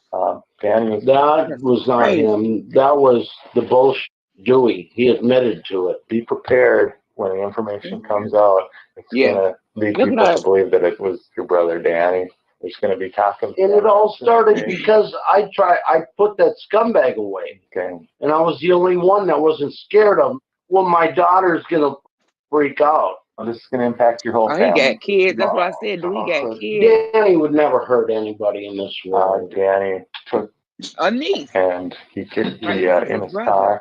And Danny assaulted. Danny never would touch no boy. He's never touched anyone. And he never would. I know his heart and I know his soul. In his home, besides the child he had hundreds of hours of videotaping neighborhood kids in Annandale and Paynesville and Benson, and where he would focus on their crotch and their rear. I can't believe this. He would hide his camera and put coins on the step so that a paper boy would pick them up, and then he would have the camera focus so that it would catch the paper boy bending over and pick up the coins. This is he is too sick. How would you feel? He is too sick. He missed the what is dude name that be after Chris? Mr. Herbert, yeah. He owns some Mr. Herbert shit. What the fuck? Oh, right, you can't hear nothing because I got my earphones on. Trust me, you don't want to hear this bullshit. Hold on, I can take them off. You know what? I think when I ran from the front room, I left my the pod thing. Do you see it? I was in the front room. They was having music back here. So I went to the front room to do video. And you know what happens in the front. So they started with that bullshit, kept coming around. So I finally got up and came in here. But I just grabbed my necessities for my video. So I think I left my earpieces in there. Do you see it? You know it's bright rainbow.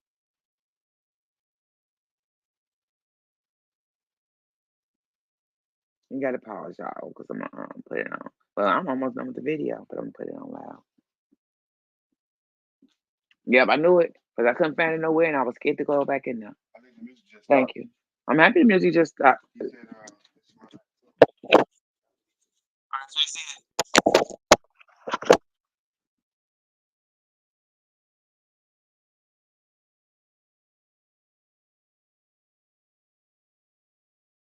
Can you hear me? Can you hear me? Let me see. Can you hear me? Can you hear me?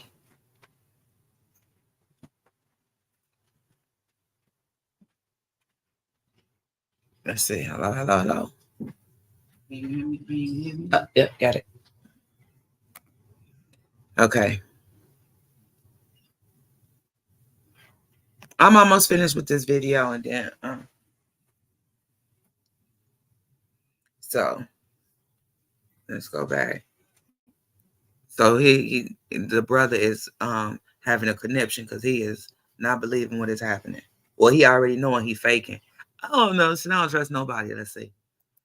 Annandale and Paynesville and Benson, and where he would focus on their crotch and their rear. I can't believe this. Just so that it would catch the paper crotch and their rear. I can't believe this. He would hide his camera and put coins on the step so that a paper boy would pick them up, and then he would have the camera focus so that it would catch the paper boy bending over and pick up the coins. This is how would you feel if somebody said that about somebody you know wouldn't hurt a fly? Devastated. My world just crumbled. You know what I mean? Heinrich was also now the main suspect in Jared's assault and Jacob's disappearance. I'm just disgusted. This is just way over the top. I really didn't believe it. I really didn't. This is just the final insult to my parents. But this was not the only breaking news the officers were there to impart. I mean, things have changed. We have some scientific data links him to the Cold Spring kidnapping. Do you hate leaving your pet behind? This is for you. If you haven't heard about Support Pets, this is your sign to check them out.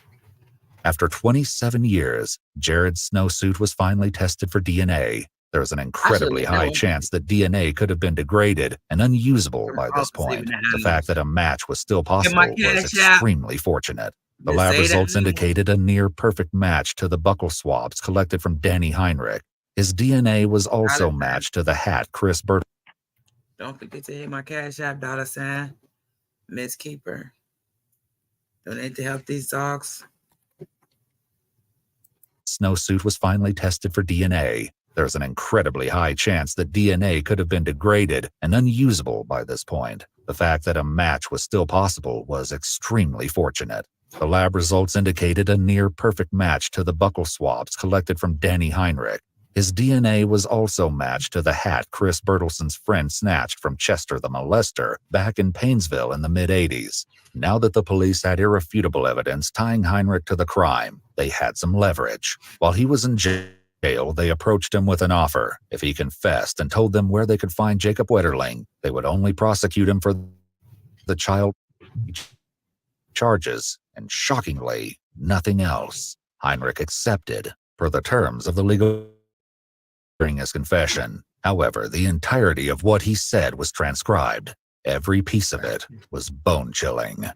First, Heinrich admitted that he had kidnapped and assaulted Jared in January 1989. He changed his appearance once the composite was published to avoid detection and purchased a firearm. Then Heinrich stated that he left his house on October 22nd at about 8 p.m. He didn't know Jacob, Trevor, and Aaron, but saw them riding down the road and believed they would be coming back. He pulled over to lie in wait in the driveway to the Rassier farm. Not only was there indeed a car involved, as Dan had insisted, but the tire tracks and footprints were Heinrich's. His account of the kidnapping aligned with Trevor and Aaron's statements. He threatened the boys with the firearm, made them lay in the ditch, and tell him their ages. He also made the nauseating revelation that he chose to take Jacob because he found him the most attractive. After telling Trevor and Aaron to run, he said he handcuffed Jacob with the very cuffs police had recently found in his kitchen drawer. He put Jacob in the car and made him crouch so no one could see him. Heartbreak. I remember a girl I went to school with, her mama had a car like that. I almost got scared of them on my inside. You know what I'm saying? Like, I was sick of your mama. Like, for real. Heinrich remembered that Jacob asked what he had done wrong. Heinrich also admitted when he removed his mask in the car, he probably had no intention of letting Jacob go. The story only became darker from there. Heinrich drove Jacob back to the Painesville area, using his police scanner to avoid law enforcement on the way. He stopped at a gravel pit on the corner of Highway 23 and Stearns County Road 33. During a jail phone call with a cellmate's friend, Heinrich revealed the unforgivable actions he took next. You're the one that killed Jacob Wetterling, right? Yes, I am. Did you have with him? Well, that's all on the news. That's yes, I did. Yes, I did. That's all public knowledge. But that was a long time ago, and I haven't done anything like that since I quit that night. When that happened, I quit. So that's the end of that. Tragically, Heinrich revealed that he murdered Jacob the same night he abducted him. After assaulting Jacob over a period of roughly half an hour, Heinrich led him back towards that vehicle. At that very moment, a police car, lights flashing, sped by on the road ahead. Heinrich said that he panicked and told Jacob to stop walking. He drew his pistol from his coat. The first time Heinrich pulled the trigger, the weapon failed to fire. The next 2 rounds hit Jacob in the back of the head. Despite the horror of his actions, Heinrich told this to his brother Dave while incarcerated. If I was a monster, David, I wouldn't stop 20. I stopped 27 years. I never touched anybody since that night. The monsters don't stop. They keep going. I got home that night, David. I'm going to tell you the truth. And I cried. But he got so much more of that shit in his house. Somebody he stopped. When the fuck did you stop? Bro, what do you want? You stopped killing him? Fuck, you want an award because he stopped that night? I did murder the motherfucker. He been raping little boys, but I mean, he been raping people for years at this point. You probably would step after you murder somebody. You probably wait anybody else to murder them. Damn. I said, my God, what have I done? Oh, yeah. No amount of tears shed could make up for what Heinrich did to Jacob, or the 27 years of suffering his family went through not knowing what had happened to him.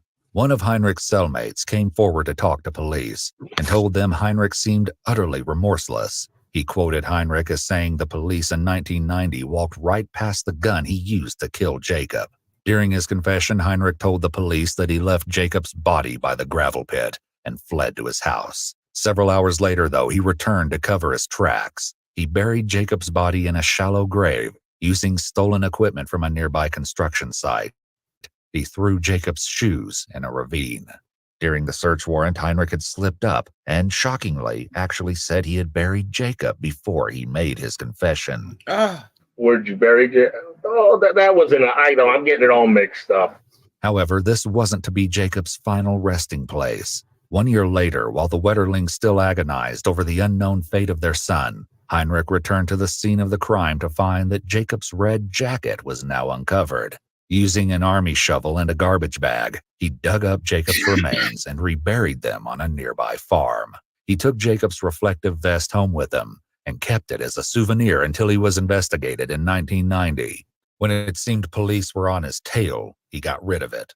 In a cruel twist of fate, Chris Bertelsen said that the field where Jacob was buried was a popular camping spot for many of the Painesville boys. The survivors of Danny Heinrich's earlier crimes had unwittingly been spending their free time beside the evidence of his most heinous act. The area where Heinrich buried Jacob was also identified by another victim, though not of Heinrich, but Dwayne Dewey Hart. A man named Dan identified the same location as one where he'd been assaulted by Dewey as a child. But this wasn't the only alleged connection between Heinrich and Dewey. In the 70s, Dewey apparently dated Heinrich's mother. At the time, Heinrich was 15. His older brother has reported that he was assaulted by Dewey, and there's speculation that Dewey may have also groomed and assaulted Heinrich. Damn it. Due to this connection, it's been alleged that Heinrich eventually chose the field where he buried Jacob because Dewey may have brought him there and assaulted him, as he was known to do with some of his victims. After hearing Heinrich's sordid tale, law enforcement prepared to take Heinrich out to the farm so he could lead them to Jacob. You're looking at him now, you see an old ass man. But when you think about it back then, he wasn't. And especially when this one was active a couple years before that. You know what I'm saying? Yeah. He probably made him go get them boys and bring them home to him. You know what I'm saying? I'm disgusted. My stomach hurt. Jacob's body to prove he was telling the truth and hopefully finally provide closure for the Wetterlings. The first thing crime scene techs found when Heinrich led them through the fields was Jacob's red hockey jacket. Hauntingly, wrapped inside was a skull with 2 bullet holes.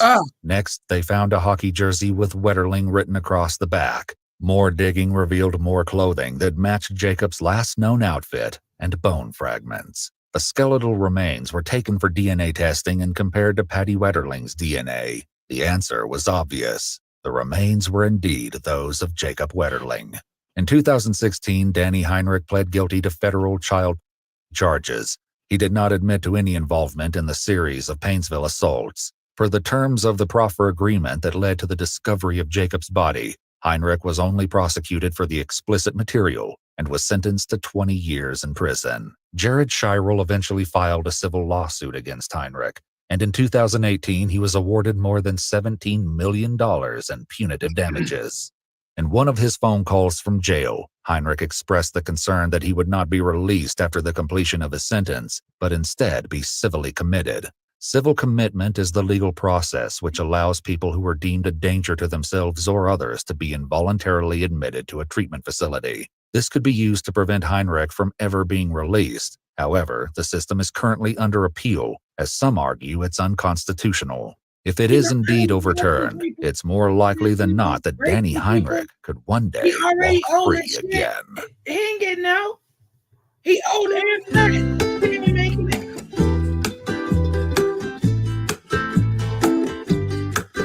Ain't gonna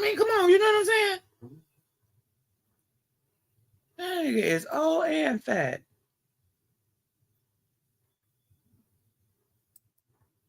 Okay, I mean, before we go to that, I actually am hungry. But I wanted to watch, let's find something uplifting real quick. Let me find something uplifting real quick. Because that was very depressing.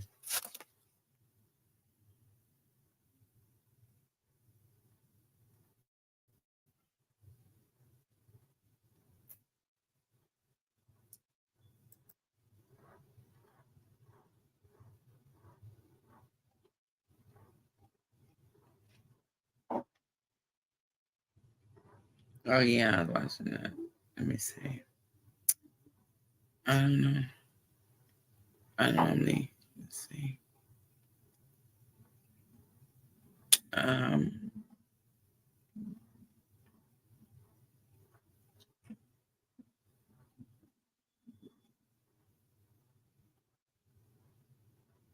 should make myself some pepper.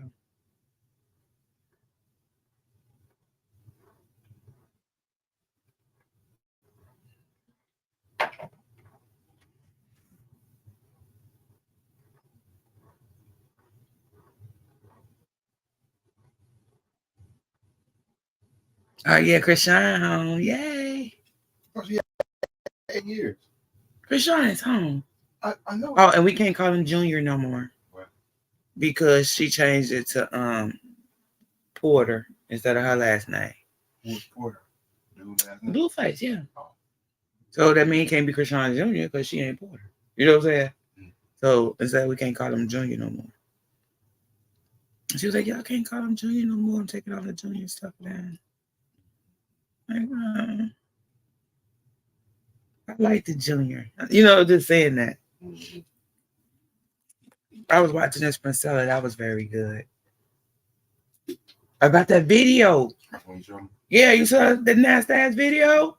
Man, that's what's out here. That's what's out here for y'all. That's why it's for y'all. Shit, that's why I am. I ain't trying to do that. I saw that damn video. That shit was like,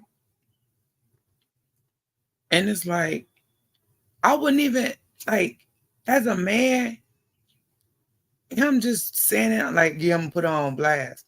Like, even if that's what you want to do. Oh, let's watch this. This was great. Like, let me say, I think that's even, I felt him on this for real.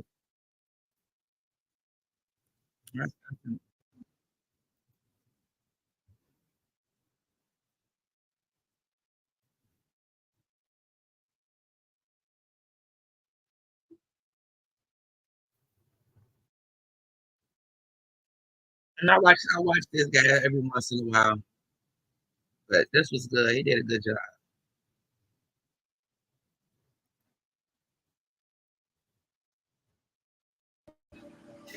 This is real good. How you doing? I felt good. I felt his whole everything in God works in mysterious ways. What's up? Because the only thing that get me out of my life, my man mood, is when I do music. Yeah. I'm percussion. Yeah. Play a song, I sing. Okay, great. I can sing for free. Yeah, for free, yeah. What's your name? As you can tell, dude, gone. Country. Country? My name is Country. Country, yeah. Well, I hear your accent from the South. Yeah, my name is Quantravius, but they call me Country. I'm a celebrity boy. Nice. I work out. Yeah. You got a whole film crew. Yeah, just a little bit, where you from? We're gonna sing a song. Louisiana? No, I'm Charlotte. Let me see. Yeah. I'm Charlotte, North Carolina. North Carolina, yeah. Yes, sir. Charlotte, North Carolina. Yeah, Charlotte. Okay. Look, you play something. Now look, I'm just gonna go off the head. Freestyle. Okay, let's do it. Go ahead. You just do something. You get busy, and I'm just gonna go with you. You feel me? I'm gonna rock with your flow. Okay. Let's go. All right. Do you want something like slow or like hip hop or like R&B or what? R&B. Okay, I need great. something. Yeah. Okay. Cool. Hold on. I gotta get my wife the cigarette. I'm sorry. He gonna say I'm sorry.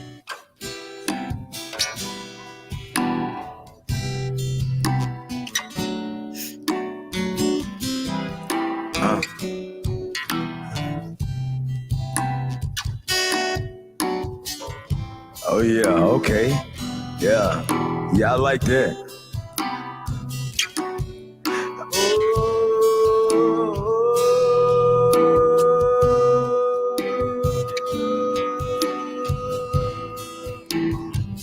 Yeah.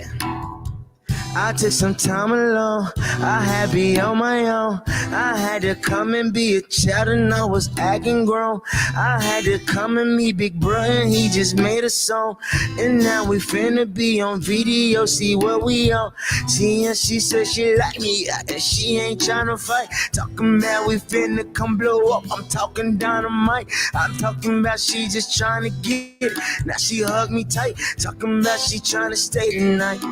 Tryna stay tonight. She tryna stay tonight. Tryna stay tonight. Yeah. Tryna stay tonight. Oh. Hey, don't play no games, I'm trying to show you I can be your man. My wife, she thought I was gonna put rocks right on her head. I had to come and marry her, I had to be her man. She thought I was trying to come play, I really had a plan. Do you come love me now? Can you come love me later? Can I come back and pull up and be your savior? And I just want somebody like you in my life. That's why I asked you to be my wife. He can't sing though, but he's right. That's why I asked you to be wife. Yeah. Asked you to be wife. Asked you to be wife. Yeah, I can be the type of perp how to play they don't understand. I can be the type to get money people don't understand. Started from nothing, I was broke, now I'm just counting bands. And if you been in my struggle, then you don't understand. You cannot walk in shoes, you cannot walk them out. If you just living like I'm living, you can never smile. And I was trying to come and did it for a while. Oh, hey, what? Hold on, watch this. I'ma switch it up. I like this beat, keep going. Right here, this way he remind me of me. I be like, wait. I don't want to do it like that. Let me switch. This is the part he remind me of me at. Like, wait, play that again. Let me do it all over and then play a whole nother set of shit. I'm sorry. Listen. Oh, okay, listen. Hey, watch this. It's kind of funny how things don't go my way. When it's vice versa, she running, hitting the highway. Always telling me that I'm the reason we down. Truth be told, I'm the reason we not hitting the ground. Fighting for your love, baby. Sorry, you don't even care. One wrong word, she walk away. I'm talking to the air. But then again, it's strange because she swears she loved me. Now I'm thinking to myself, is this really meant to be? I mean, I'm trying to work it out, but she take me as a joke. And it seems like her emotions being switched like a remote. Oh, you motherfucker. Your father knows about saving money. Everything I'm wearing, I've had since damn bill.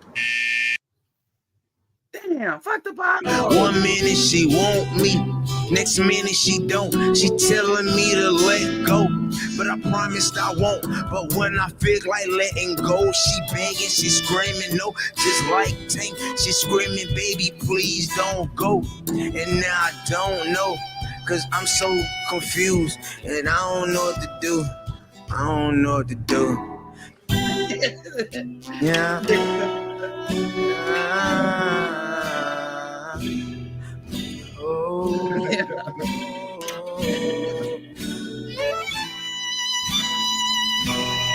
You ready? She say she tryna play. She say she tryna go. She say she tryna come and love me. We can't let this go. I swear I'm tryna come and love her. Yeah, this not my hope. I'm tryna come and show her love she never had before. Love me like you love me or don't love me at all. I just told her I'm a ball like I love her. I'm a ball. Can I come and be a man? Baby girl, I had a plan. Divided, we gon' fall. Together we gon' stand. Oh,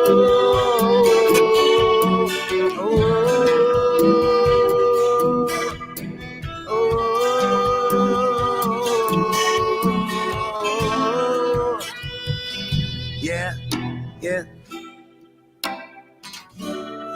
Sometimes when you fall in love with somebody and the love there, you gotta make sure the love stay there, you feel me? Fight for your love, you feel me? Yeah, that way. Hey! Awesome. Right. Yo, thank you for coming, bro. Thank you for coming, bro. Hey, my name is Reggie. This is Rob Landis. Yo, good. What's your name? My name is Corn Travis. Yeah, I got Instagram. Y'all can add me on Instagram. I'm a celebrity barber out here. I don't even do music. I just do this for fun. Oh, cool. Yeah, well, I feel like you feel what you're saying, man. Yeah, I was trying to speak to her. Okay. Well, I think she heard you. I don't know. Well, I want to ask you something. Yeah. Hold on a second. Sorry. Let me just. Yeah, I want to ask you something. Now that you sung, how do you feel?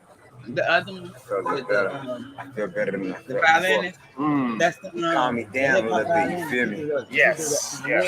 Thank you, Rob. Hey, and then no they be problem. like, No problem, man. Yeah. All right, man. He'll start off with classic thing. Sure. I got a business card. Hey, how But you you doing, know bro? what? I don't know. All right. So Somebody you have to go. Okay, understood. So how do I find you? You said give me your card. I'm gonna hit you up. I'm gonna really hit you up. Okay. I'm a You celebrity can do barber something out to it, brush it, put some grease in it, son. here. So definitely. Right. Y'all So if he thinks that's cute, Sure. Yeah, you why would nice. I let You feel me? him I go to do open my mics hair and everything. if he think that's cute? Y'all about to have me sing Darnell Jones out We here. obviously don't have the right I just left my baby girl a message. We don't have the right. We do the same thing. Edit yourself? Yeah, I'm I gonna let did. them promote themselves. But I just want to. All right, country. Yeah. Go ahead. I don't want to hurt you. But you know, I forgot to say. Yeah, I wanted to say that. That the I hope the Wetterling family get peace. I'm happy they found out who killed their baby. I'm happy she know now. You know what I'm saying? Yeah. So I just want to make sure that gets the respect it deserves. But I needed to put a little something sweeter on my heart for right now.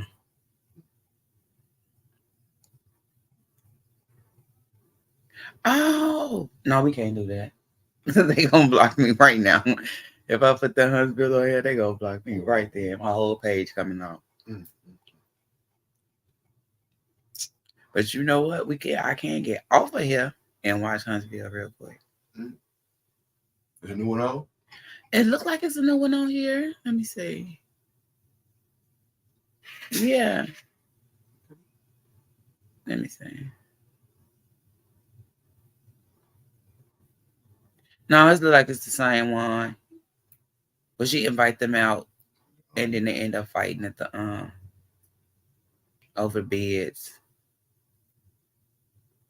Oh no, that's different because Destiny there. Remember, Destiny had just got there.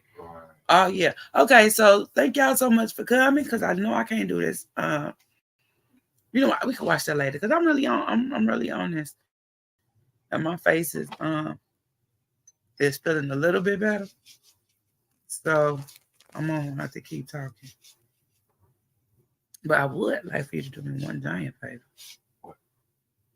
Oh, never mind. But I still would like for you to end up doing that though. Cool. I don't need it at this very moment.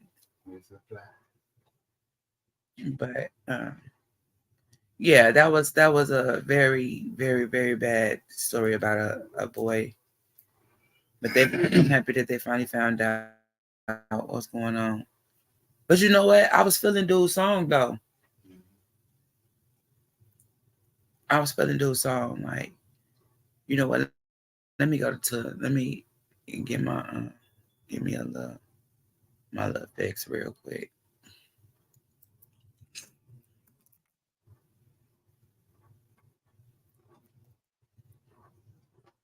Cause I saw too many beautiful cars. And that right in that sad story, and it was like I did apologize. You know me, I don't care what I'm doing. If I see a beautiful car, I'm gonna make sure I said it. But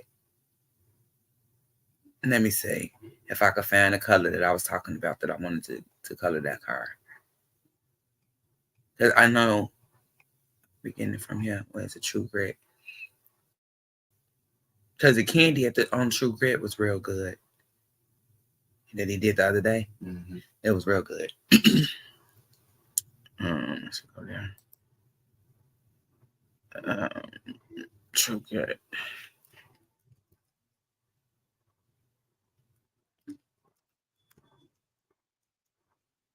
There we go.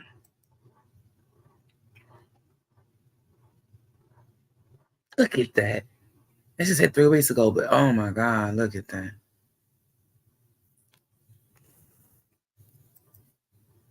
You want to see that one? Mm-hmm. Okay, I'm telling you that one.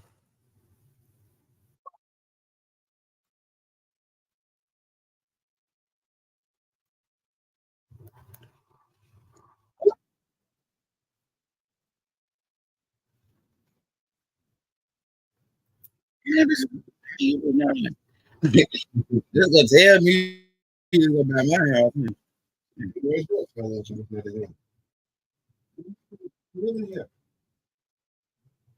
Yeah, this is the one I watched the other day. I think I already did this one. I think I already reviewed this the other day.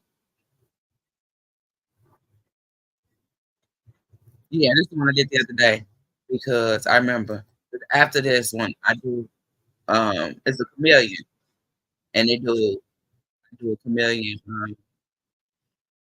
windshield. It's rat shit everywhere. Look.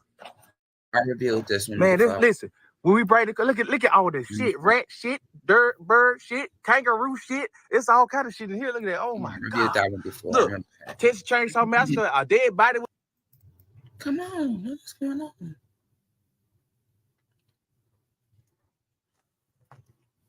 Let's see. I got the line of stop doing that. Okay, that one.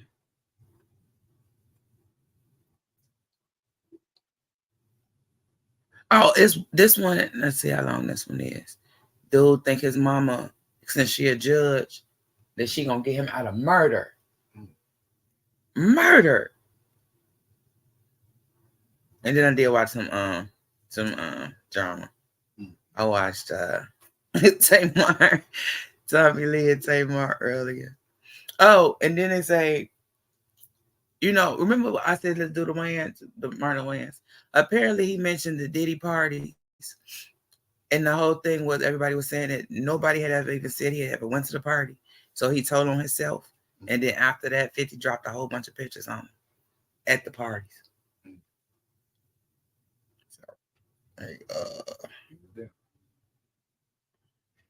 And I want to review this one. It is Destiny going against a straight hardcore mega dude. You know what I'm saying? Trump supporter. Yeah. He tried to come at Destiny be dragging everybody, and it's like, just stop coming for him. Like, it's not even hard.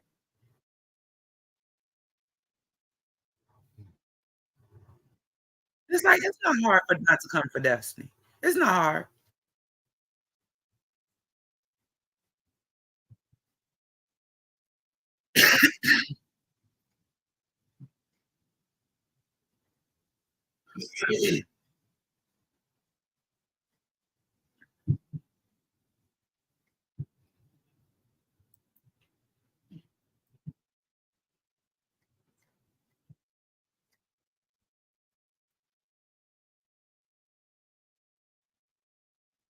That is like beyond verified true. Like it's not, nobody even contests this. It's like people like Destiny. You know, I watch that guy and he makes me just want to vomit because he sounds smart. He obviously has a raging drug problem. Okay, that guy is eating no food. He is eating lots of uppers, and he thinks he's smart because he talks a lot. He's got his brain's going. Brrr. Kick that guy off of his drug. By the way, just as a heads up, and I know this because of conservative friends I have in the industry, all of these guys do coke like crazy. There's a reason why they're so quick to jump to this. It took me a long time to learn this a long time ago when when Zerka would always accuse me of doing whatever like Adderall or whatever. I didn't realize at the time, like 5 or 6 years ago, that so many different streamers abused amphetamines too. But yeah, this guy is a druggie, 1,000,000,000,000%. If he's that keen to project it, absolutely. Binge or whatever, like she's probably on prescription. He's probably just smashing Adderall like it's his job. Take that away and see how smart he sounds. It's very obvious. Like, it's so funny, like these guys that are new to the scene that yep, that's me. I just appeared 8 months ago. Yep, wasn't here before. Now you have my full attention. Man, that's bullshit. All right. Remember what or do you want to start? Go for it. Yeah. Oh no. I mean, we could just start with. I guess we could start with like what I said in the video that I saw that you were responding to. Essentially, the point that I've been making. Actually, I guess my central thesis about everything related to the world now is that there's been like a gravitational atomic bomb that got thrown into every single issue now, which is Trump. And from my seat, basically the way that I assess whether or not someone's opinion is one that I should, listen hard to see if I've missed something, because I change my mind all the time. And I watched you with Jordan Peterson. I thought that was a great conversation. But from my perspective, you're one of these guys, like there's a few of you guys where I can just recognize it's like objective, Trump, brain broken. And it's like where you guys attribute this like cartoon character villain to him.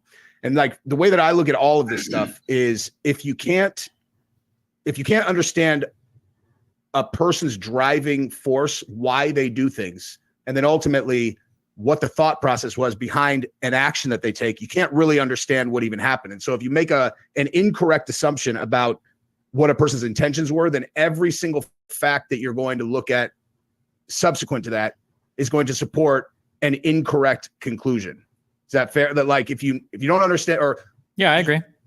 You know what I mean? Yeah. And like with Trump, I know so many people now that actually know him, because like a history of my kind of relationship to Trump politically was in 2016. I was appalled that he was president. I couldn't even wrap my brain around it. I was like, I saw it as like an institution that is sacred to the country and all of that stuff. I'm like, you can't just throw people into a role like that.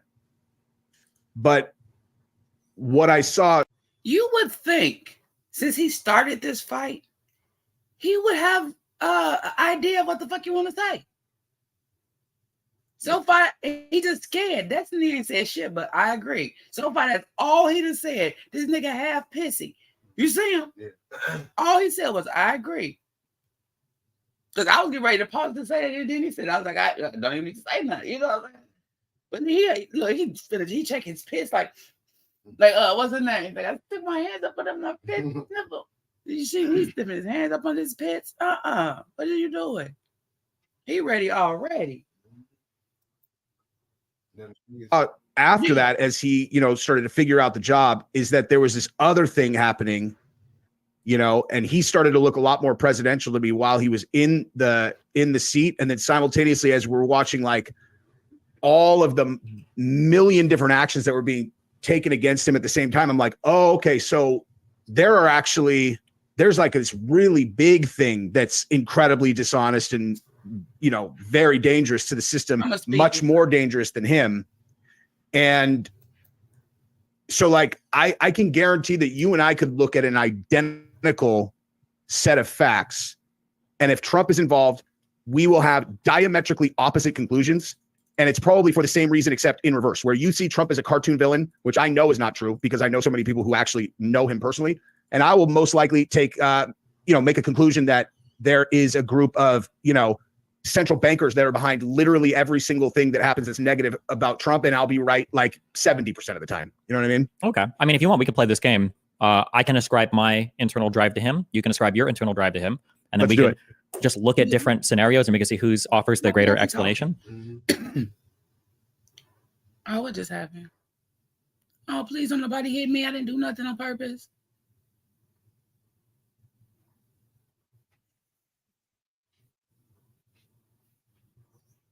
Okay.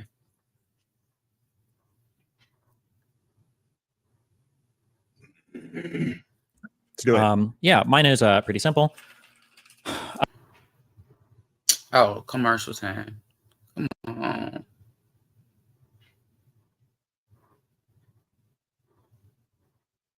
What is really going on? I really don't feel like doing this tonight. I think that Trump is a raging narcissist. I think that everything he does is in the service of himself. I'll say that. I think it's a very simple thing. Everything he does is in the service of his ego and to make himself feel better and more hyped up on himself, and that's it. What do you think is the driving force behind him? Well, I think everybody's driving force in most cases is themselves in one way or another. In terms of like, I mean, there are people who dedicate a lot of time to charity. Even that is to make themselves feel better, or feel good.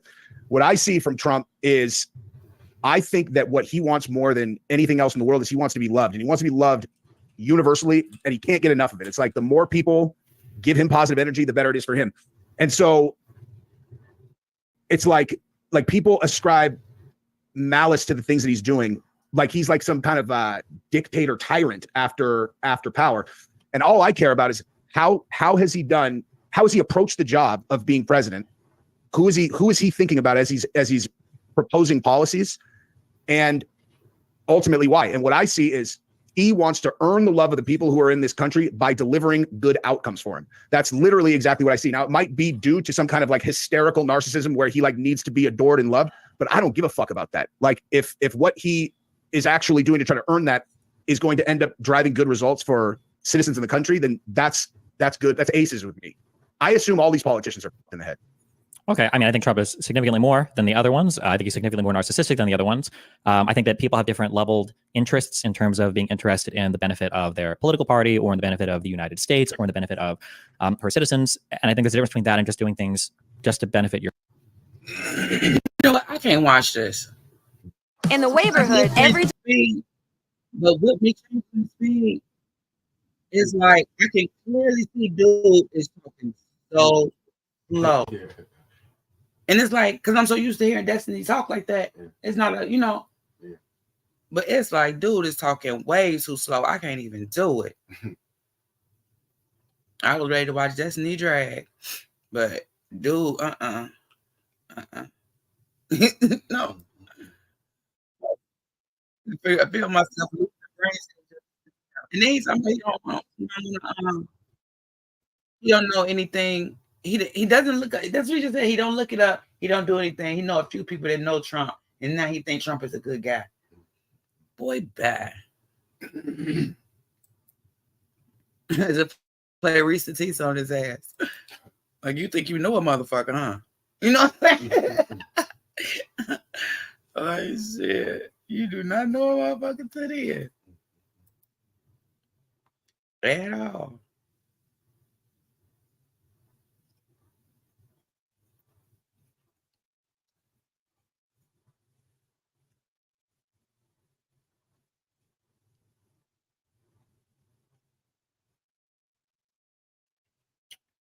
I was watching what's his name? Woody. Look, the man is funny. I'm sorry. I don't know why they keep putting him on the stand. It's a part of the game. That's what it is. I don't know why they keep putting him on the stand. He was a pawn in that system. He said he was going to trick off, and then once they got to court, he took it back. So now he's just making a fool out of him because. Well, I gotta find it. They start asking him questions. Why he turn around and ask dude? Yeah, I heard about that. He asked dude, why you letting me in your house? Like that. In your apartment or something. He let the gang members in the condo or the apartment. Why you let go in the condo? No, he was asking him. They was saying they had a fight. He was like, did he have? Because I watched it like 2 or 3 times. I'm telling you, I don't even know why I don't see it. Maybe it wasn't on YouTube. I watched it. Where did I watch it at? But he she asked him, did he have a problem with him? She said, didn't you say he had a problem with the guy that just died, whatever his name was? He said, didn't you say he had a problem with him? It was like, I said whatever the police, I lie to the police all the time. And that's what he kept saying. He was like, I lie to the police all the time. But you know what? I think I was watching it live on the news thing. I got to go back up there and find the news thing. I think I was watching it live on the news thing this morning. Yeah, I was watching it live on the news thing. Because I know I passed 2 of them up there, but I didn't think that was it. But it's the, I was watching the actual court, you know. I was watching the court most of the morning.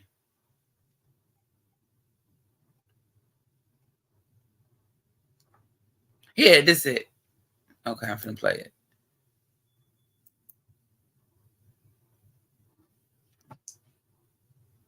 You had me cracking up. It's just the fact that he tried. The video, and do he got a bald head or some shit, and he just rubbed his head and looked at it. Like, you don't see that it's a bald head.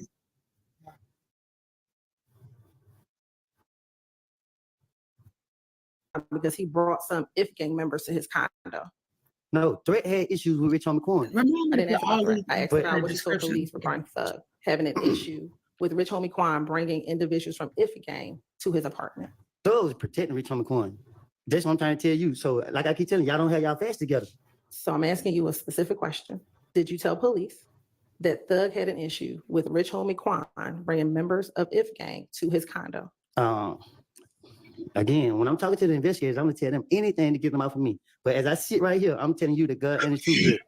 Thug, I had an issue with Rich Homie through Threat, and about my partner, whatever he went on with, they don't have nothing to do with YSL. Y'all trying to make it seem like this have some just because they don't have nothing to do what I do and what Threat do, they don't have nothing to do with YSL. I still think I heard answer.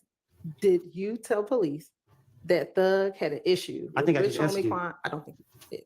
Oh, if you did, I did not hear you. So I'm sorry. I said it. Thug was trying to protect Rich Homie. He was calling us saying that, man, hey man, leave Rich Homie alone. Like, he don't tell me what to do. So that still didn't answer the question. Yes, no, I don't recall. Did Thug have an issue with Rich Homie Quan bringing members of IF gang to his apartment? Do you remember we was talking and I was like, the answer is always I don't recall. And especially I don't recall at this time. That way, if you want to go back and change it, you can. It's always I don't recall at this time. You know what I'm saying? Yes, no, I don't recall. So that you could just that way she can move on. You know what I'm saying? Right. But he don't want to say none of that shit. He would have fucked with her. Yeah, that's what he doing. He messing the case up. That's why. Did you have issues with Rich Homie? I'm asking you for what you told the police. Should they just? And I'm answering you. I just told you several times. I tell you did not see. Let me pause it. The other day, did I tell you yesterday or day before? Remember the chick that went to go see Nasto? The chick that was doing this, the Sonya chick. Yeah. Not Sonya, Sylvia. Yeah. Why she end up the fuck up there? I was watching it. While I was watching it, like with my mind, just like, what am I looking at? And she was saying about, you know, she thought she could do like other people do, and make up little nicknames and shit. But she did that for the jurors, and they found out that she was doing that bullshit. and it was like detailed and like fucked up. You're talking about, I like SpongeBob, and she just said SpongeBob, big nose, and she just kept saying it. And she's like, okay, like, bitch, stop saying that shit. They right there. Like, right. Like, they right the fuck there. They hear you. They can see you. What the fuck are you doing? And they put it on the stand? So, the judge she was standing right there. Oh. What is, you know, she was standing right. She had to answer, but what the fuck was she doing? Like, first of all, bitch, why are you even here? What's your purpose? Right. You here, you taping, and you talking about shit. So she had to explain what she was there for. But I was watching it live again. So I don't remember. I think it was, yes, I do. 124. I was watching 124. And 124, 5 in. She talking shit. Because I was going to talk about it, but I don't want to do, you know, I just really wanted to say it. It's 124, 5 hours in. they bring her up there so she can explain why she calling people names and making videos. So I thought that was very interesting. Yeah. So we're gonna go back to this. Do you recall talking about the shooting at the studio with Rich Homie Quan's car last week with Mr. Sharp? I don't know nothing about it. And you asked him if he had proof. He asked you if it was you who did it, and you asked him if he had proof. Right. Making a fool out of their ass. Yeah. Why was that your response to his question? Purged himself, but they say they supposed to. I ain't answering it. So you might not be going to jail. In one of these videos, I kid you fucking not. In one of these videos, Was that I was shooting done on behalf getting of ready to watch. He turns around, asks the judge. The judge says, and then turn right around and start tricking off. But he tricked out like me and such. Man, why you have to bring such in it? You went, nigga. Why The one you asked him if he had proof of. Yeah, because that's my first time hearing something about the shooting. I don't recall. I don't know. You talking about the shooting at the studio? Now, Mr. Sharp, on cross-examination, I believe he said to you that you had time between January 11, 2015 and June 10th, 2015 to make up the lies that you told on your friends. Do you remember him asking you some questions around that? Can you ask me that again? Sure. Last week, Mr. Sharp asked you whether or not you had between January of 2015. Okay, Rick, can you sustain, but with regard to being able to hear you, do you have I think the mics might be working now, so pick it up and. I'm going to. Yes, it works. Yes. I'm going to eject. That's a Sustain. mischaracterization of the testimony. Do you recall testifying, Garza, maybe I had the question wrong, about what happened between January of 2015 and June of 2015? Can you ask it again? Sure. Let me just ask you this. Yeah, that'd be nice if you just get to what you want to ask instead of whether he. The judge tried this shit too. She asked him the same question twice. Then she reworded it and asked him again. The judge like, look, bitch, we all know you playing. You trying to do wordplay. What? The judge like, we all know you trying to do wordplay. Just stop now. Just we get it. What? Let me just ask you this. Yeah, that'd be nice if you just get the what you want to ask instead of whether he recalls what he said last week or not. I mean, just skip that part. Thank you, Just Your get to Honor. the question you want to ask. Thank you. On January 11th, you did not tell the detectives what you knew because you were trying to protect your friends, correct? No, I told you I was raised to lie to the police. So if you look at my history, like police asked my name in the past. I told them somebody else's name. I just do that for no reason. I'm walking down the street, police, what's your name? I say, I give my little cousin's name. Driving without license, what's your name? I give him somebody else's name. So this is how we raised up. And in this interviews, all the interviews, you gave them your real name, correct? Because they know who I am. All right. And in all the interviews, you gave them your real phone number, correct? Because you gotta understand, like, when you lying, you ain't lying to get caught. That's what I'm saying. But you said you just said you raised a lot to the police, so, but you didn't do that in these interviews. I gave it to the ones who didn't know, like, know the information. Like, for instance, with Gaten knew my name and stuff. She knew my number. Why would I lie in? But you didn't do that with Thorpe, correct? Yeah, because what I had to do that for? And you didn't do that. I had to. Go ahead. No, you go ahead. Yeah, because it didn't take a rocket science. So they talking about a murder. This is serious. This is serious. So you gotta conquer it. You didn't lie to Detective Curry about your name and who you I don't are. know who that is. The one who interviewed you after they shot at you, they shot in the baby. Correct? I'm a victim. All right. And in that June interview, when multiple detectives came and talked to you, you didn't lie to them about who you are, correct? About who I was? Who you was. They knew who I was. Okay. It get to the point the police don't even ask me my name no more. They just walk up on me. Yeah, they already know everything about me. In January 2015, you hoped or you thought that your friends were going to protect you out in the street, correct? I've been protecting myself since I've been protecting myself. By the time June came, Shannon wasn't talking to you anymore, correct? That's a lie. Okay. If Gang wasn't shooting at you, correct? If Gang was shooting at you, correct? You know who was shooting at me? People from If Gang were shooting at you, correct? I can't say for a fact. In June, you thought that Thug was trying to kill you, correct? In June of 2015. I was gonna use that for a platform to start problems with. So I use people to, you know what I mean? To be honest with you. Yeah, I let people get in my head. And by June of 2015, you thought that you were out here all by yourself, correct? I still feel like I'm out here by myself. It don't. I'm just trying to just keep myself free. And that is why you told the police what you knew or what Little D told you about Nuts murder, correct? Little D never told me anything. And again, if you ask me now, we can speak now. But if you want to keep going in the past, I'm gonna keep telling you the same thing. Like I didn't tell the police anything. Now, you've known that you've had to testify in this trial since, or that you were going to be asked to testify since about November 2022, correct? The way y'all played it, man, y'all kind of kept me in the blind.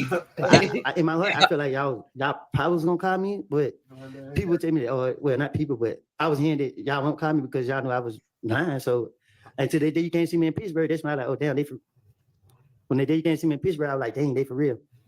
And ever since you either heard about it in 2022 or I actually came to see you, you have not wanted to testify in this case, correct? Said it, yeah, because I lied. I knew I lied. You can't see me the lie. Why you think I'm so scared? Wait a minute, because I know I lied. So yeah, no, because I know I lied. Hell no. This is ridiculous. But what's amazing is that it's funny, but he like, ain't he in his 40s or 30s or something? Okay, so they're making not funny, but yeah. Yeah, because I don't know, I can't remember my lies. So it's just like, you don't know which one to lie and which one to truth. So you can just easily be like, or I actually came to see you, you have not wanted to testify in this case, correct? Said it, yeah, because I lied. I knew I lied. You can't put me up here to lie. Why you think I'm so scared because I don't know, I can't remember my lies. So it's just like, you don't know which one to lie and which one to truth. So you can just easily be like, well, you lying, we'll lock you up. I ain't trying to go back to jail.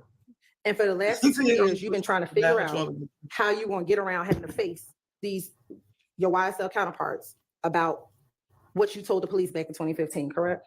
If anybody know me, they better be serious with me. And you made up in your mind that you were going to tell this jury whatever it is that you were going to finesse, that you were finessing the police back in 2015, correct? I had no intentions in sitting in front of this jury. Y'all forced me to sit up here. Y'all gave me immunity. I told y'all I lied and I'm gonna plead the fifth.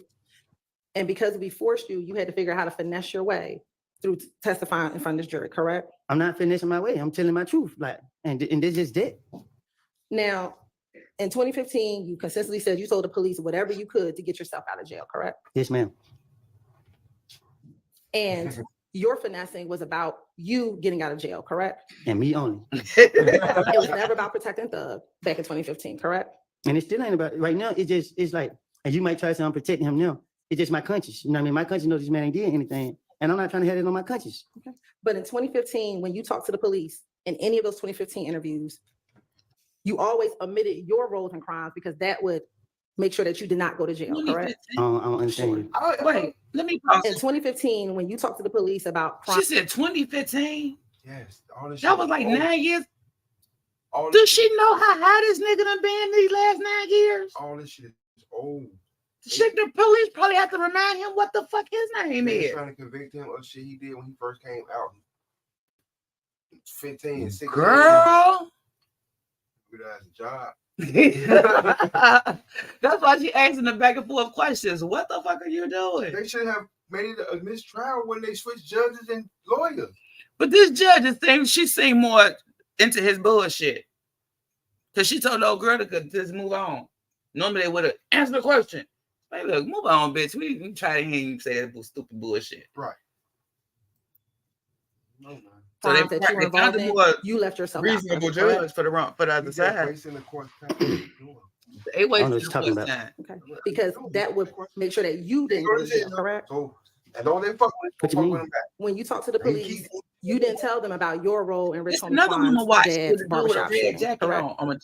Did they ask me about that? You He told doing the them same that shit. Rich Homie Quan wanted to pay money for threat to shoot up the barbershop, or wanted to pay people to harm threat because he shot up the. Yeah, because I'm trying to make the police believe that I can help them. So a lot of stuff I told them back then is just like, okay, I'm the key. I'm the one with all the information. You know what I mean? So that was my motive back then. Okay. So I was speaking on a lot of stuff that, you know what I mean? Like anything to make police feel like, oh, I know all the business. I can tell them everything they want to know. So again, you didn't tell them about your part in shooting up Rich Homie Quan's barbershop, right? Did I tell them about my part?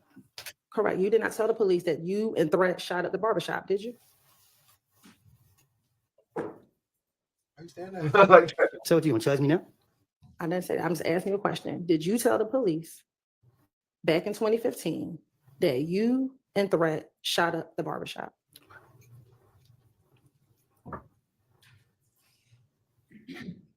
No. Right, because telling them would not let you get out of jail, right? If you told them that, you would get in trouble for that, correct? You better try to charge me now. Well, anybody get hurt, so I didn't think no. My whole thing is lie to the police. So I'm not going to tell them the truth about nothing that took place for real, especially what got something to do with me. Also, you didn't tell them about your parts in the stolen items that were found in your house in June of 2015, correct? They told me about the stolen stuff that they found. But you didn't tell them about your part and those stolen items being found in the home, correct? And Gunboy? Yes. What you mean? You told them it was Little Mike and Quez, correct? I don't get what you asked me though. I told the police that I gave them their names. Yeah, that's what you asked. So you did not tell the police about any crimes that you weren't involved in, correct? I wasn't committing crimes on the behalf of nobody but myself. Anything I do is beneficial to myself. If that's what you're asking, I don't get what you're asking me. Right. Anything is beneficial to yourself. So I don't take shots from nobody. Can't nobody tell me what to do. Nobody knows able to tell me what to do. I'm gonna do what I want to do regardless. So when you were meeting with police, you did things that were beneficial for you, correct? What do you mean? You just said I did things that's beneficial for me. That's what you just said, right? Like my anything. Guy, I'm a selfish person. That's what you asked for. So when you were in those interviews, it was all about self-preservation for you, correct? You want to do anything so that you did not go to jail, right? What? I was. Oh shit! I wasn't expecting that. I wasn't expecting that. Not on the inhale. Oh my god! I wasn't expecting that. Oh shit! It's just niggas just say he lied. He lied to everybody. He don't care. Now he under oath, so he's not gonna lie, but he's self. Oh.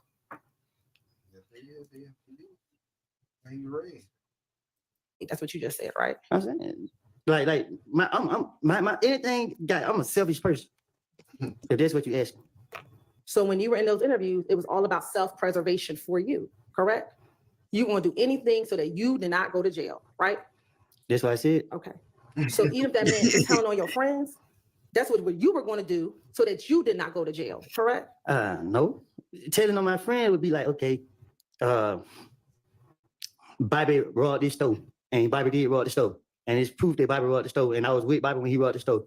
But making up things saying, okay, Bobby shot Tony. Bobby was over there somewhere else where he could prove that he had nothing to do with it. It wouldn't make sense. They're just getting the police off me. That's what I was doing. So the finesse was, I'm going to tell the police what I know about the murder because that's going to keep me out of jail. But I'm not going to tell them what I've done because that's also going to keep me out of jail, correct? No, my whole thing was, I don't got nothing to do with nothing, and nothing got nothing to do with me. So when I'm talking to the police, they're so convinced that I did this crime, and they're not going for the stuff I don't told them in the past. So I'm just keep trying to talk my way out of it, and I'm making stuff. I'm stupid at the time. And the finessing that you did to police back in 2015 is always and only was going to be about you and what you needed, correct? I don't get what you're asking me. You told Mr. Weinstein last week that you were a BSer. Do you remember telling him that last week? You told me that yourself one day we was in the back talking. Do you remember telling Mr. Weinstein that last week? Yes. No, he didn't say you told me that yourself. And right now, you're still trying to finesse this jury because it's still always about you, correct? I'm not trying to finish the jury. I'm trying to be God unto you, trying to get up out of here so I can move on with my life. And that's it. You're still YSL, correct? What you mean? Am I still YSL? And you're still YSL for life, correct? I don't get what you're saying. Like you're still YSL for life. That's what you said in the off the porch video, correct? But you trying to make it seem like it's a game though. My only purpose is it's not a game. So you saying what you're saying. If you drop the game, like you confusing like a more. All I'm asking you is, are you still YSL for life? Am I still YSL for life? Yeah. I don't know how to answer that. Like I don't know. And what you're doing and what you've been doing for the last couple of months that you've been on the stand is you're still trying to stay loyal to YSL, correct? If that was the case, I wouldn't even be up here lying on them. If I'm trying to be loyal to them, I wouldn't be trying to lie and put the blame off on them. And you feel guilty now because you this nigga just told said he's police still lying. What? Oh my Shannon, god. Yeah. Wait. thugs. You gonna see when these watch these lawyers notice when he'd say that he's still lying. Watch. If that was the case, I wouldn't even be up here lying on them. If I'm trying to be loyal to them, I wouldn't be trying to lie and put the blame off on them. And you feel guilty now because you told the police what Shannon, Yak, Thug's involvement was in the murder of Donovan Thomas back in 2015, correct? No, ma'am. I feel guilty because I have put my hand in some stuff that I should never even done. It's a difference. Like I keep telling you, if I knew that these boys did this and then I saw them do that and I can say for facts they did this. Quit playing.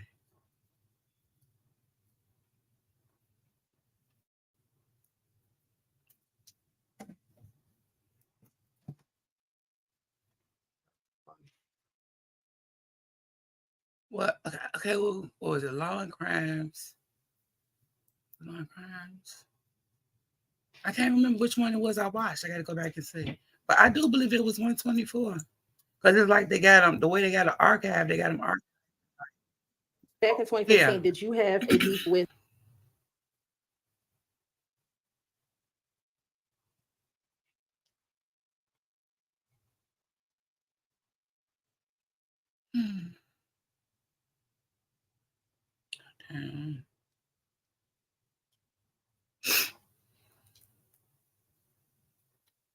Oh yeah, I said I was watching this Hamar shit.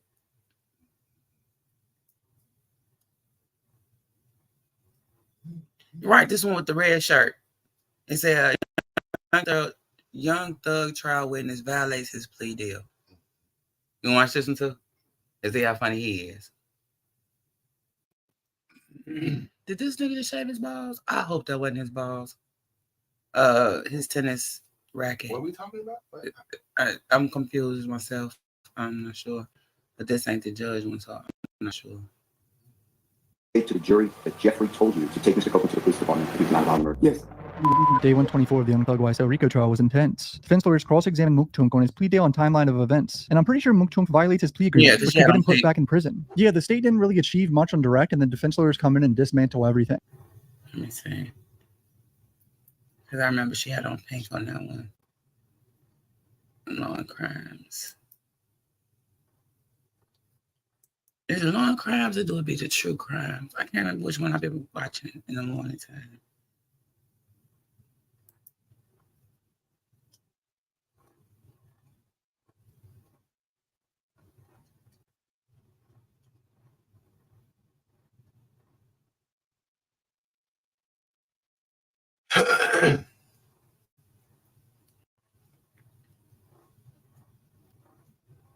Okay, here we go.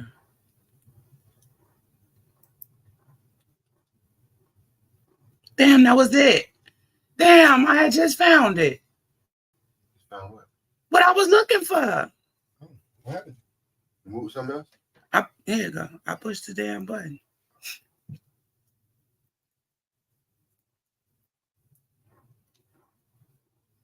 Okay, it was 5 hours in. Because I was like, what is happening? You know, what the?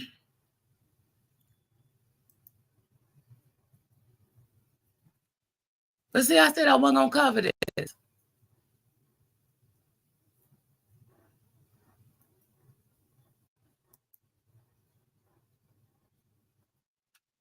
See, it's not going to let me cover it good. It's not going to let me cover it.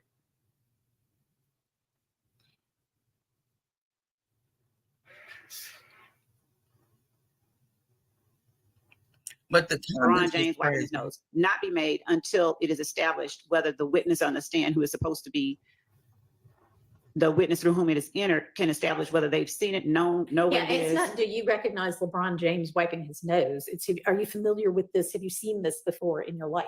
And given that Mr. Steele has already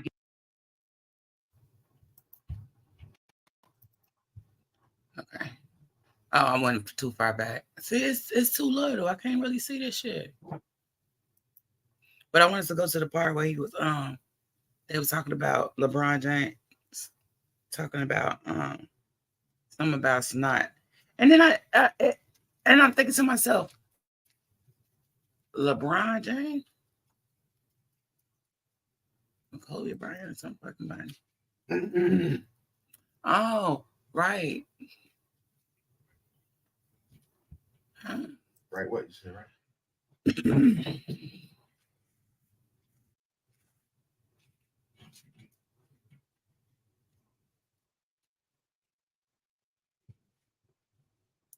Because I'm fast forwarding it, it's taking it a while to move up.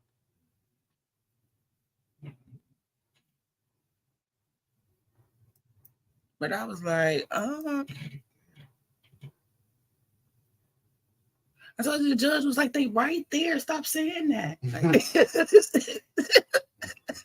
you know, shit, like, damn. That's like the teacher telling you, you know, like you literally people be talking about you, and they just come up and say, "What did you say about it?" Damn, don't tell everybody. You do not have to tell everybody.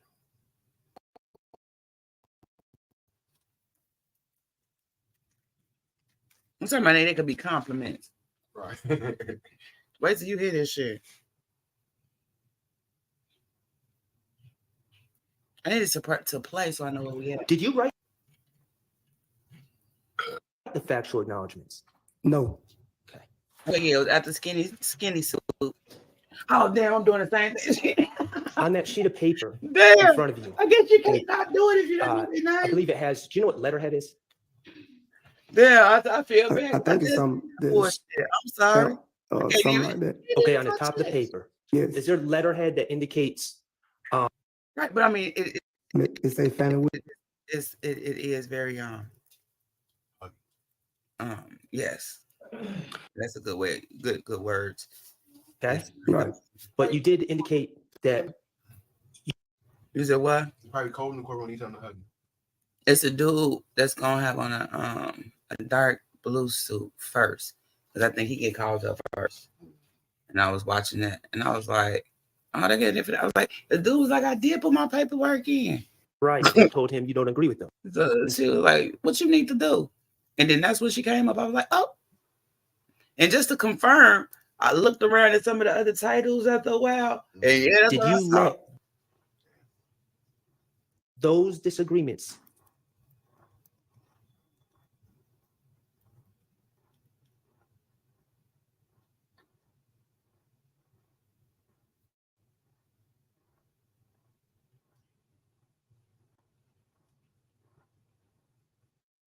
Yes. I don't know how to do it without, because it's so much of it. It's like it's 9 hours and something. you watched the video of your plea earlier today, correct? Yes. Okay. Those acknowledgments on that video. That's cool.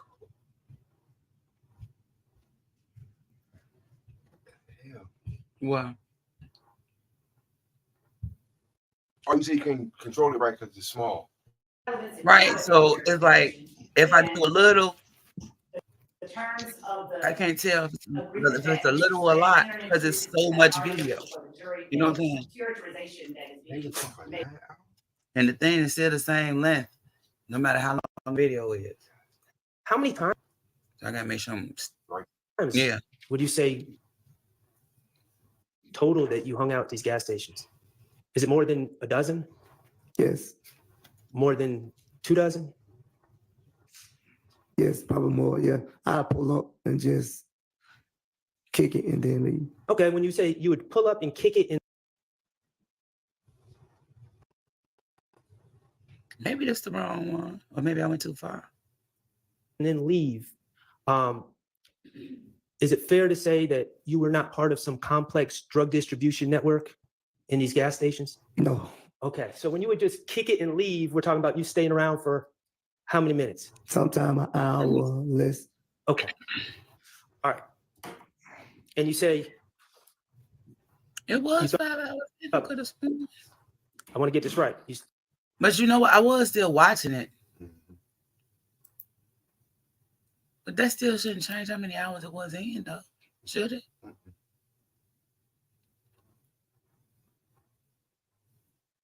Names. Dabbing up someone. Right back to that part. But I remember hearing that part. And wiping his nose and saying slime. We object to that. On what basis? Relevance grounds. I suspect the relevance is gonna, well, I don't want to speak for you, Mr. Steele. What's the relevance? It just shows that this is not unique to YSL Okay, well, I or mean, in a gang. Also, Your Honor, it's already in evidence. it's already in evidence anyway. Sorry. Is that really the last one? That's possibly I didn't remember this before. If it's not, I can see, I'm gonna overrule the relevance. of Okay. the- Watching 5 different devices at once. All right, any other? And You know yes, what I'm there saying? are apparently, so I'll name them again. 16 Alpha from Defendant Williams is a person unknown to the state, a random person in what appears to be a TikTok video. And this person is, they're singing. Okay. Apparently they're singing Defendant Williams' song. Okay. And they're saying, and he's saying slat, slat, slat, slat, slat. They're lip syncing to it. It's a young female wearing a skull cap, lip syncing to Defendant Williams' song. Which number is this? Okay, in the beginning, there's no skull cap. She Oh, just got okay, her and she hair puts straight one down. on. And then later on, there's a young lady in a skull Okay. cap. We object on 2 grounds: relevance, and in as much as it is Defendant Williams' statements, his statements, we would object as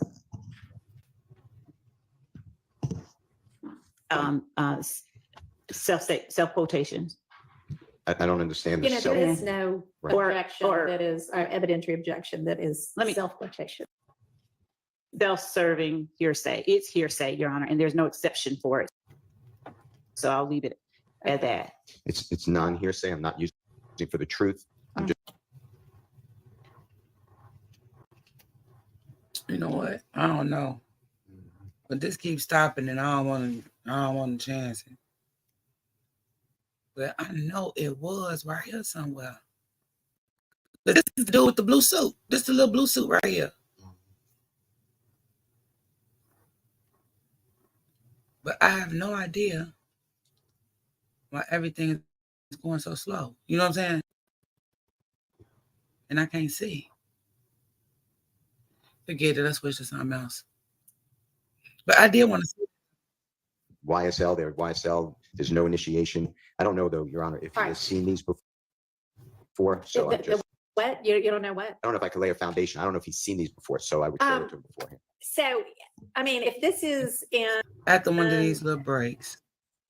Exhibit that's showing somebody lip syncing to one of your clients' videos where he uses whatever this terminology is, that doesn't establish anything other than he put these things in a song and people sing his songs.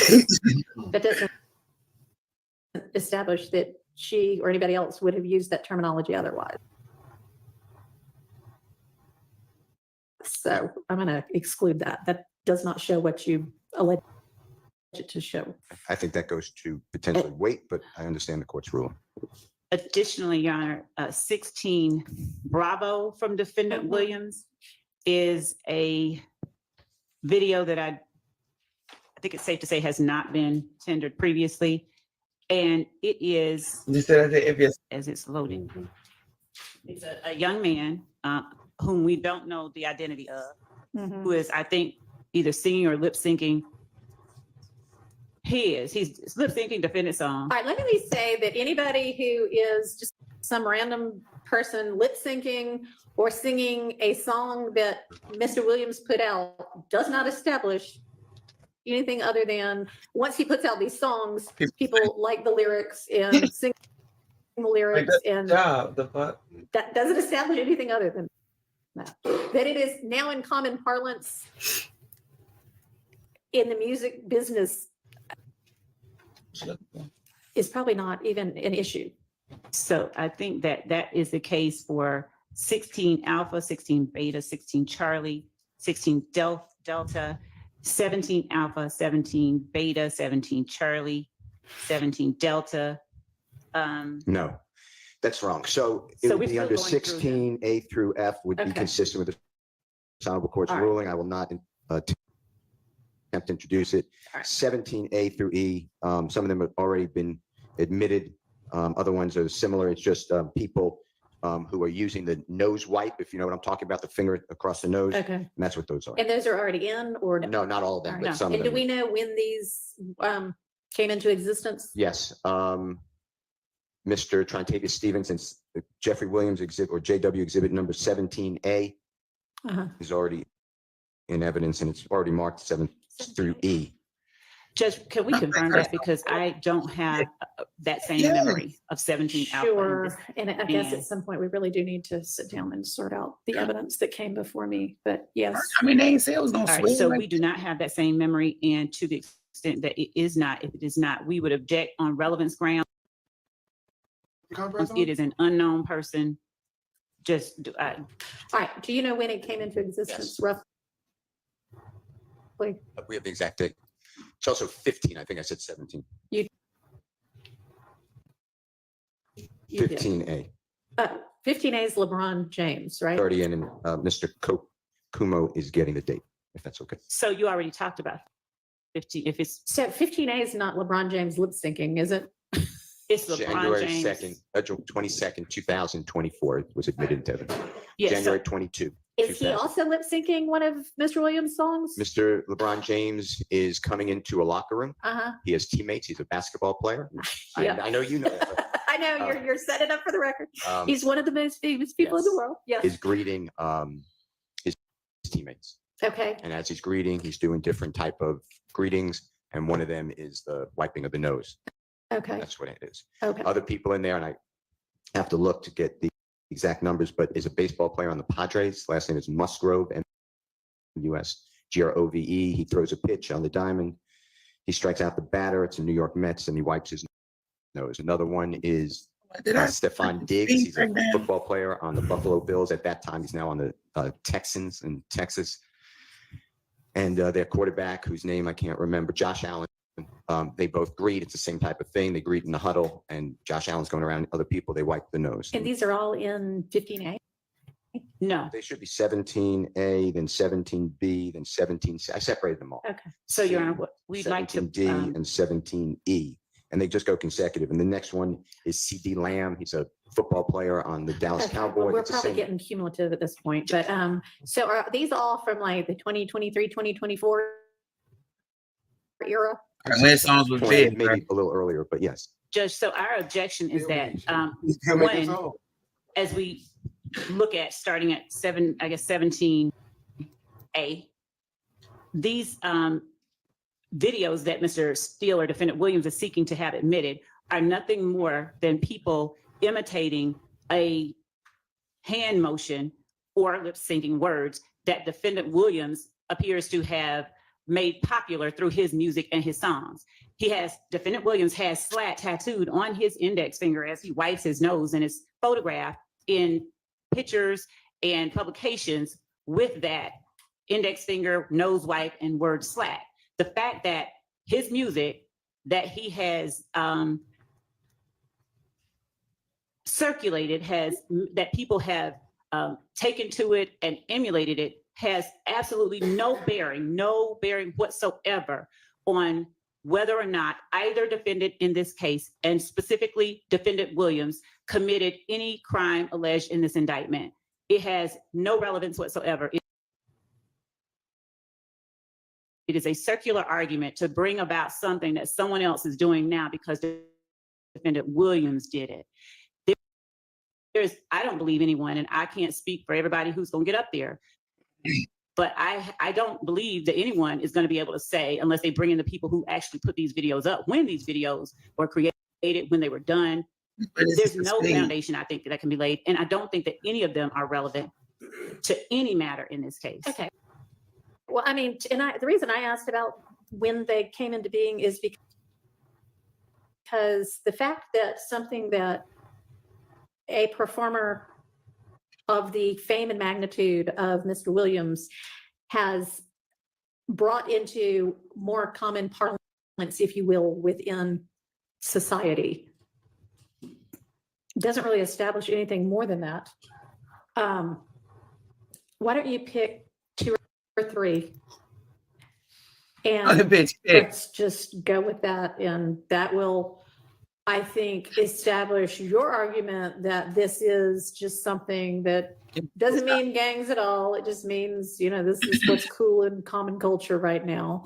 They'll let you do that. That will not prevent the state from arguing maybe what it is now, but that's not what it originated as. It's not what it means to the people in YSL. Y'all can argue that in front of the jury.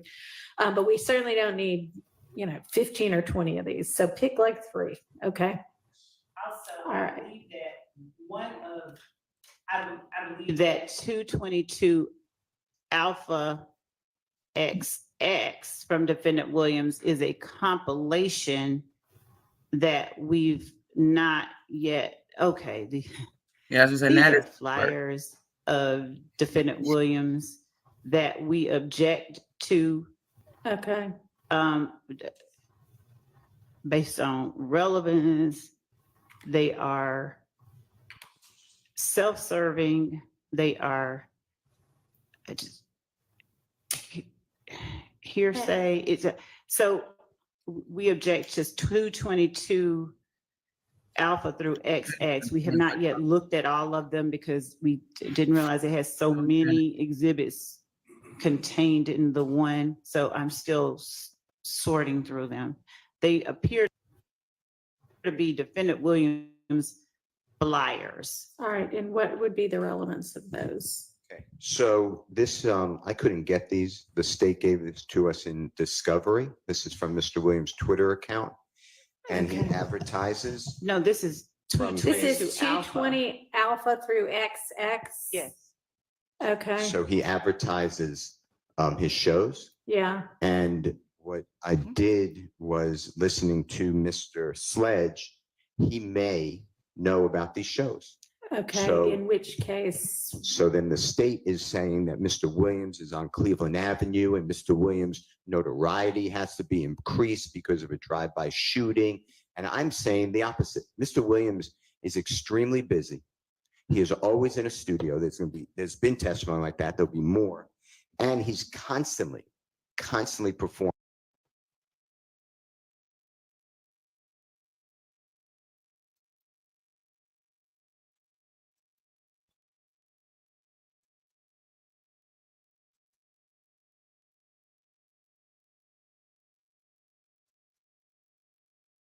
Here we go.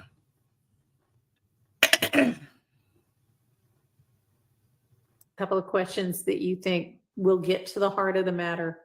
Well, I've already established that he didn't hire Mr. Wright to try the case. He was aware attorneys were later, and he didn't want to be in a situation where he was sitting in 901 Rice Street without an attorney. Give it the impression. Quite a while, right? I've gone to several hearings with them and their attorneys. They're at like final plea stage, aren't they? Yes. Come on, thing. Because it was so little, I guess it was further apart than I thought it was. It's 3. If we're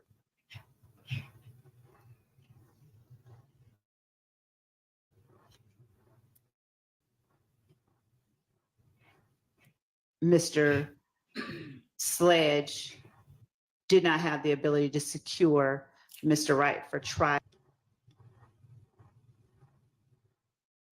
in court, there were people there that did not have attorneys. They all sat right there and looked sad, and we all openly. 2022, there were at least some co-defendants without an attorney yet because there's so many conflicts. There were still on December 28th. All right. We would object that Mr. Sharp's line of questioning is an improper attempt to elicit sympathy from the jury. He has already asked and established that Rice Street is just the worst place.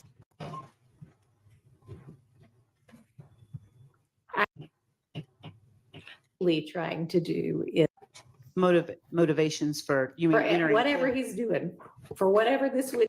indulge and ask Mr. Sharp just to repeat that he intends to ask. Do you mind repeating those? I'm going to try to do it possible. We're aware that other people arrested on this case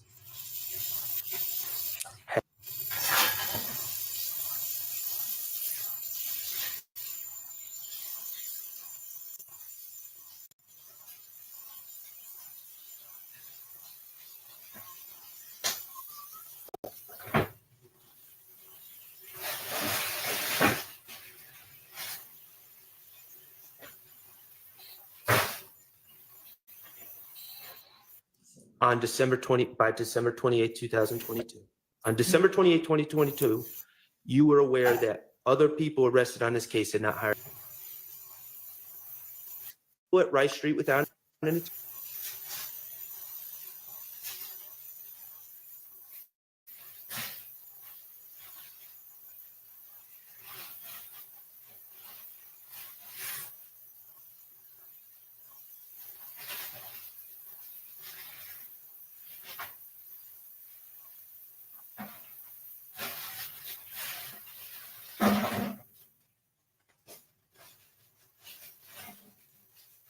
Cash out outside of the presence of the jury. It also it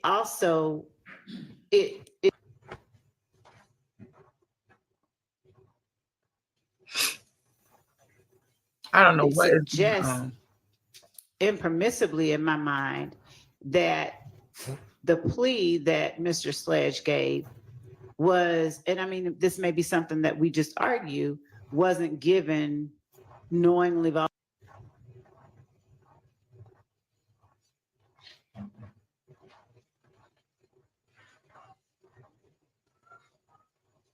Review it, and we don't know yet whether there's All right, something Ms. else. Jill, is that your potential cross? Yeah. Okay. All right.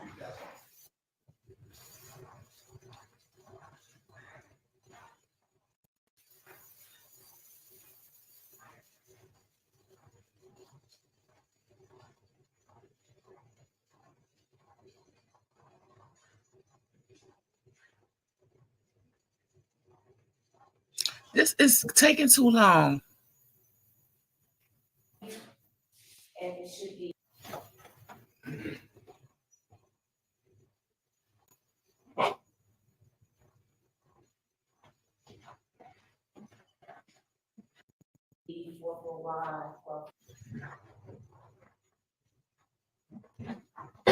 I know my fast forward is 5 seconds at a time. I know.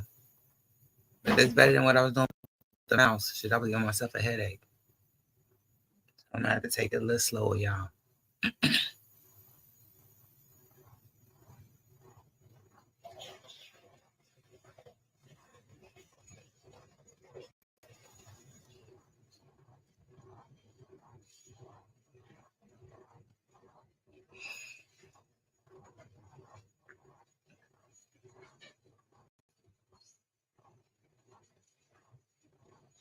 Lord, I hope I ain't saw this dude and thought that's who that was.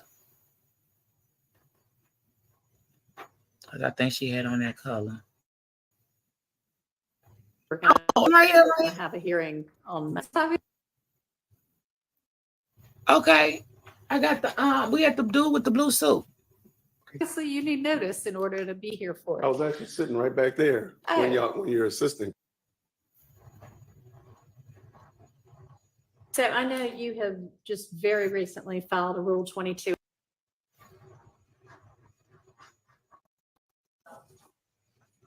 Well, they can come in here beforehand. Are you Jason Whitaker? I am. All right. Hello, how are you?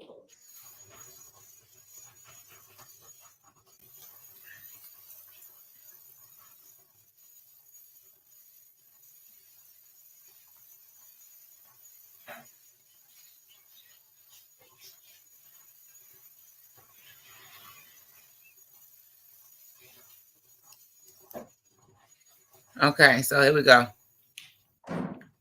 Come on up to the podium. So I know you have just very recently filed a Rule 22, and I think we were going to have a hearing on Monday, but you maybe didn't get notice, so we had to move it to another day, because obviously you need notice in order to be here for I it. was actually sitting right back there when your assistant called me. I was sitting there. Okay, well, anyway, we tried to reach you, and that's why it wasn't earlier, is because we thought that you didn't have notice, so sorry. Maybe, I thought I even asked out loud, but anyway, here we are now. And I know that you want to film in some way. Here's the thing, is that we have already got a whole lot of people filming, and I'm gonna have Sylvia Parks in just a minute. I don't know if she's here right now. What I am going to propose is essentially the same thing that I proposed with regard to Miss Bumpus, is that you all kind of be pooled media. Okay. Because we just already have so much going on. Not a So problem. that work for you? Can I express what I was seeking to do? I actually didn't want to. Well, first of all, my name is Jason Whitaker. Hello. I'm a member of the community. I'm a Morehouse. To be honest with you, I don't know why she there. Like, without being negative, you know what I'm saying? I don't know why she there. I don't know what she doing there. I don't know why she be at R. Kelly. I don't know why she go and visit Nesto. I don't know. I don't know. I don't get $90 an hour from her. You need to know these things. I don't know. Graduate and actually a former classroom teacher at Cleveland Avenue Elementary School, one of the schools they've been talking about. I do a podcast, and we've been live streaming and discussing this case. And I did not want to actually record anything. I wanted to just be able to, if possible, because I had the Rule 22, be able to use my phone and just update on things that have happened in court. That's it. Nothing more, nothing less. No filming, no picture taking. Just being able to keep up with the community that's watching this. Actually, I stream it from home, so they're watching it out from my house, and they just be able to say, "Hey, this is what happened." Or if the audio goes out, say, "Hey, this is what you might not have heard," or anything of that nature. We So don't it's say not anything exciting when the audio goes no, out. nothing exciting happens when the I audio goes know. out. So that's actually it. Judge Okay, Whitaker. well then you'll sit in the media row. Yeah, absolutely. Okay, because they're kind of different rules for the media phones and other I will people's follow all the phones. rules that are Okay. given to me. That's fine. Yes, You sir. may do that. Yes. Okay. Do I need to give you back this to get it signed, or does the deputy just need to know? The nigga say, "What about We do it all electronically, Let's get so that I'll just. on that paperwork. But my understanding then is that you just want to be able to use your phone to. And my laptop, just Essentially, but not to record in any way. nothing's recorded, Okay. nothing's pictured. All right, we'll get one filed that gives you that permission. I appreciate it. Thank you All so right, much, young lady. thank you. Thank you. Okay, is it Parks? Will that work, or just Miss? Okay, come on up.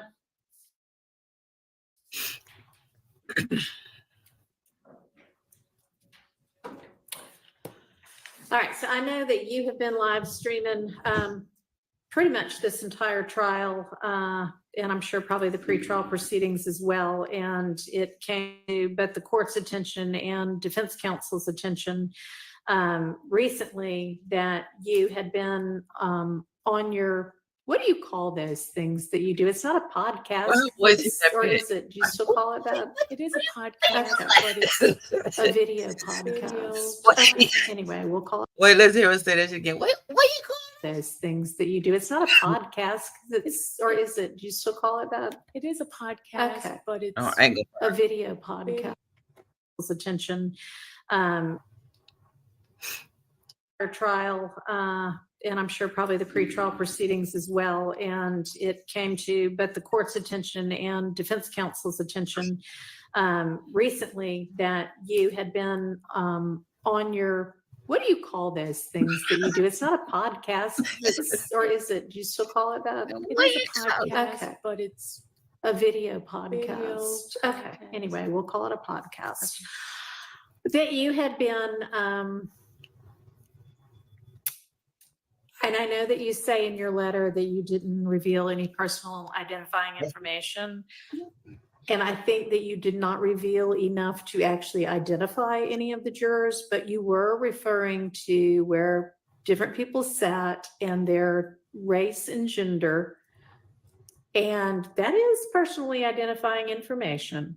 And then you were giving them. Do you remember that day I was watching somebody and he was like, and they had, I was watching somebody else review one of her videos. And he was like, who is that in that brown? And she had in that brown dress. That's who had on that brown dress. And what the fuck is that? Derogatory names. And you say in the letter that you provided to me this morning that you have always operated with great integrity, that the content you share represents factual reporting, and that you do your reporting with these are all quotes from your letter, the utmost respect and integrity for all involved. Do you believe that any of those three statements that you made to me this morning is actually true about the names you were given those jurors? I just want to give you the names were movies that I like. And, SpongeBob is my daughter's favorite cartoon. Do you think that those showed respect and integrity to the jurors? The judge, come on, I man, didn't don't think start they were this shit. bad names at all. Glasses, nose. No, I didn't think it was bad names. I showed all the names. The utmost respect and integrity? I think it's depend on the individual. Well, to me, I felt it was utmost respect. Well, I do not feel that. That seems like the kind of thing that a kind of mean person does on the playground in grade school. You think so? I do. I don't think that shows the least bit of respect or integrity to the jurors or to the court system. So if you are going to, and let me ask you this, you talked in your letter about being media and freedom of the press. Do you consider yourself to be press and media and journalism? I consider myself being a content creator. I create content for the community and give information. As far as journalism, I didn't go to school. I've taken some classes and things like that. But the information I believe is very vital for the community. I don't disagree. I mean, this is court. It's one of the most important things we do in our country. But you say my role is to deliver news and information. Mm-hmm. So, I mean, do you, to that extent, and you say you want to represent factual reporting. So do you, to that extent, consider yourself to be media, even if it's non-traditional media? Yeah, I would think I would, because I've taken courses of etiquette and things like that.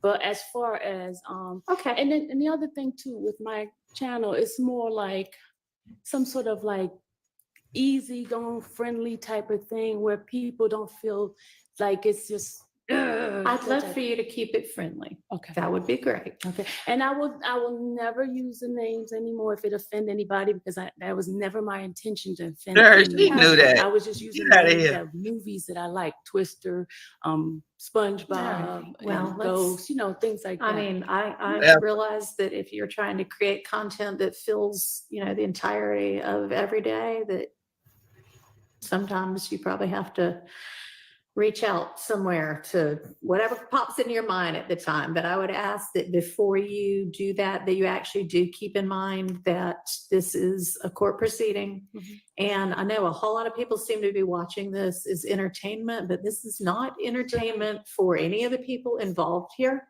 This is very serious. And it does a disservice, I think, to everybody when the coverage is flippant in the way that I think that was, okay? And I know you've got every right to do that if you want to. I would just prefer that you not. I won't. And I am gonna give you this, it's a code of ethics that the Society of Professional Journalists follows as a guideline. Okay. And I mean, you're not required to abide by it. It's not the law.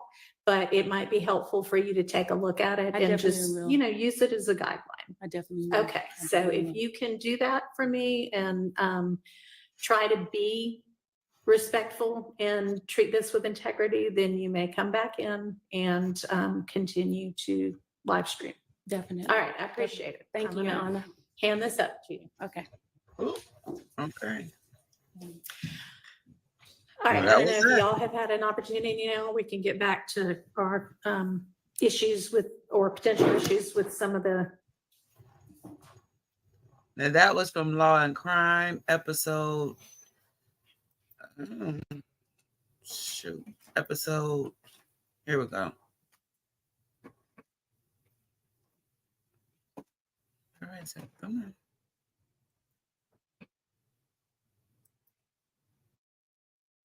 exhibits that may be used during the cross. Yes, Your Honor. All With right. the court's permission, may I maintain my seat because I'm looking at. You may. So in the Dropbox that we received from Defendant Williams. Go watch so you can watch the whole thing. Included are. This is the one that just pop up. I'm like, why does it say that I'm not subscribed?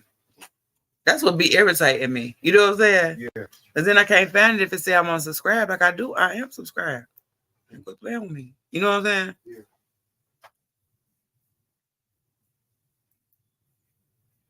But yeah, so that was that.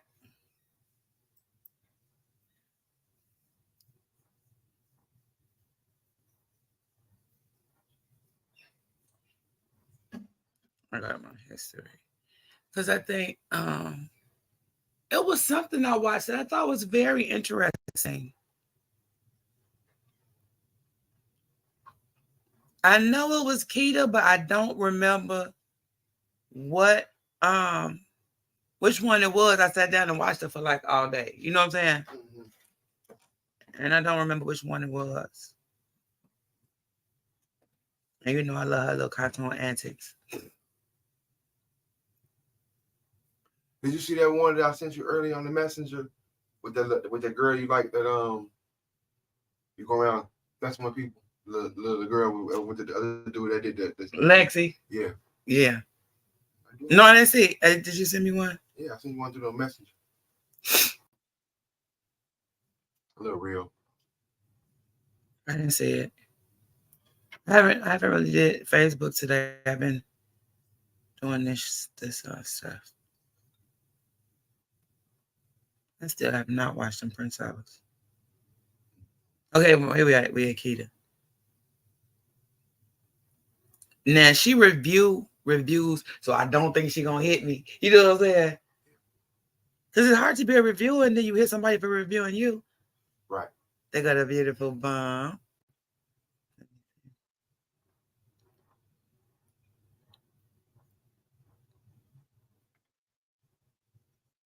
A nightish. Where was I? I know I was over there. I can't find the thing that I'm looking for that go crimson.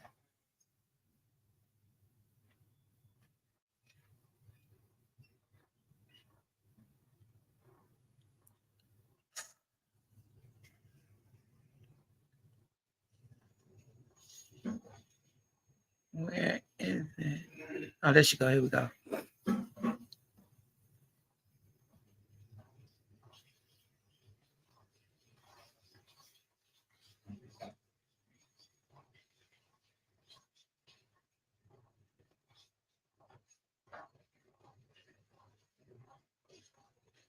I'm gonna just go to her page and find the one I was watching.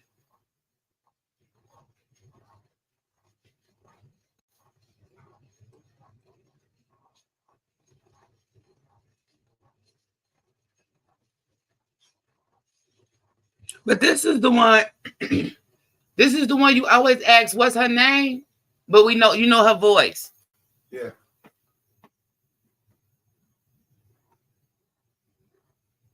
So I like her cartoon. I mean, you know. Like cartoon? Yeah, I like her. Oh.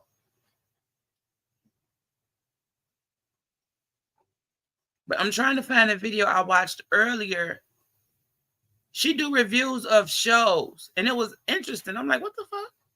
And it's a show I used to watch, but they done changed a whole new set of people.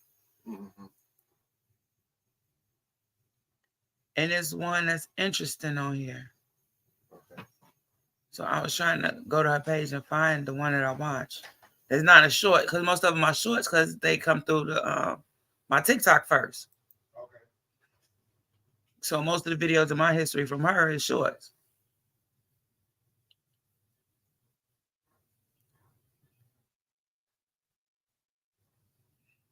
And that that's the one you like from the conversation. What it's called something conversation. What is the one I saw today?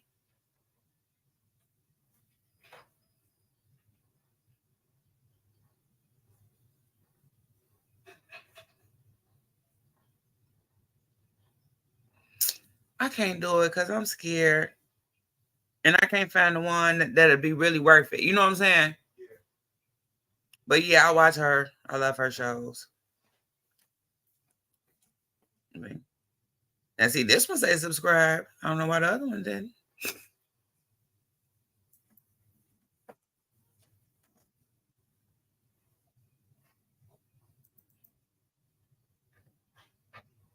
I try to watch like a lot of learning and women empowerment and just knowledge. Oh, I didn't know that was live. I would have been watching that. Shout out to Nyla. She covers like different stories. She's pretty good. I like watching her. She's doing that Wade Wilson thing today. Oh, right now. Oh, I said 45 minutes ago. Oh, but that was over. She was live. I missed it.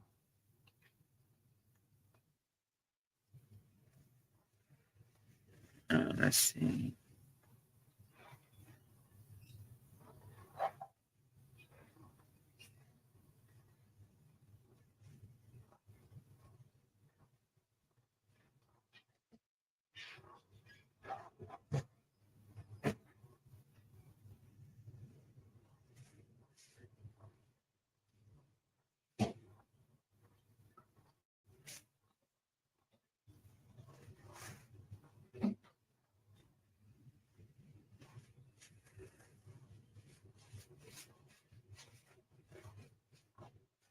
Some of these must be just from when the dogs was watching TV. Some of these got to be from when the dogs was watching TV because I don't remember seeing some of these. Remember I told you dad hit the button? So I don't know. Some of these I don't remember. Because I don't even know who that person is. No, this not my history. This must be something else.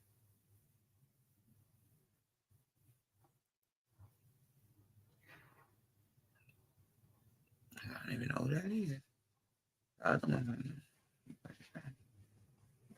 Okay, right. This is what it's supposed to look like. That was something different. Okay.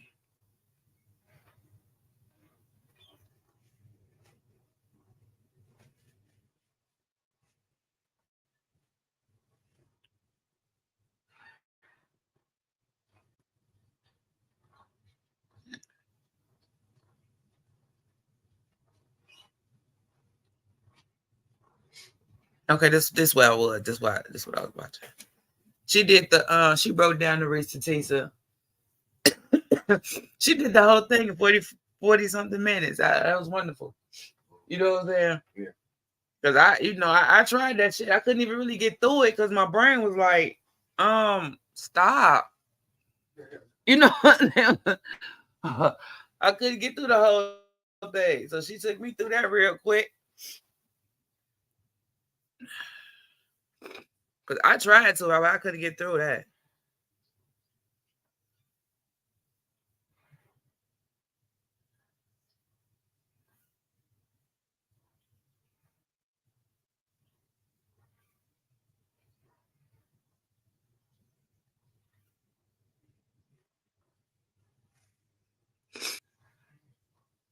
Oh, I was trying to look at this body marbling.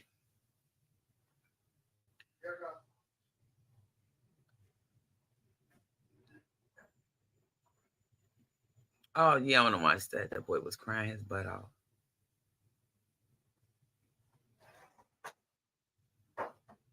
It's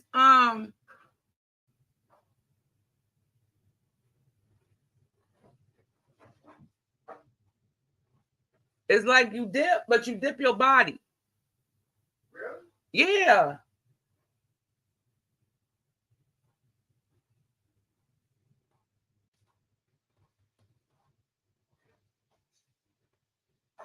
But it's just paint, so it's gonna come off. But it look pretty though, you know what I'm saying? Yeah. You can look at the quick short. I mean, this little thing I'm showing. So you see the body marbling?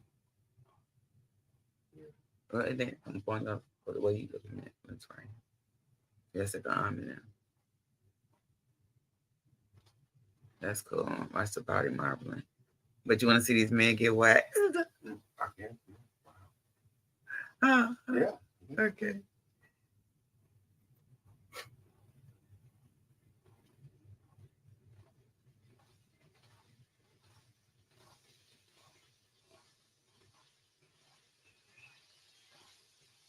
Because I'm going to start at the beginning because dude had me crying, like full-blown crying.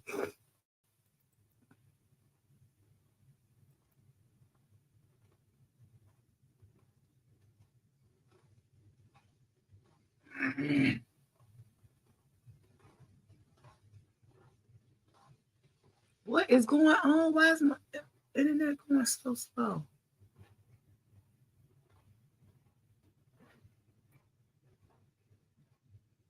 Boy, you put this on me. And then you put it on with it.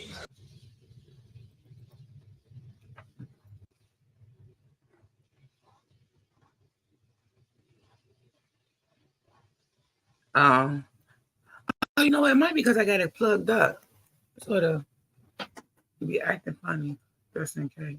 They need to have a lot of devices on the internet. You got three. You got one. I'm fucking tired. You're not listening to me. You're not listening to me. Stop, like, look me in my fucking eyes and have some fucking. You gotta have. Oh my god, bro. You gotta feel for other people. You just can't. Why you think doctors are doctors? They don't rip how they want to rip. They rip. You think I'm stupid? You don't try to rip. Come on. Come slow. She put it down. You put it more down now.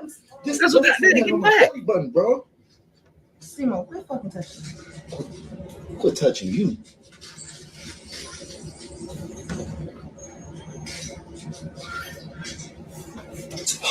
Hold on. All right, hold on. Before you rip that way. No, hold on. Just go slow. Don't just. That's why I'm putting it on. Just do it. This is what I didn't want to go through no more. I don't care about no video.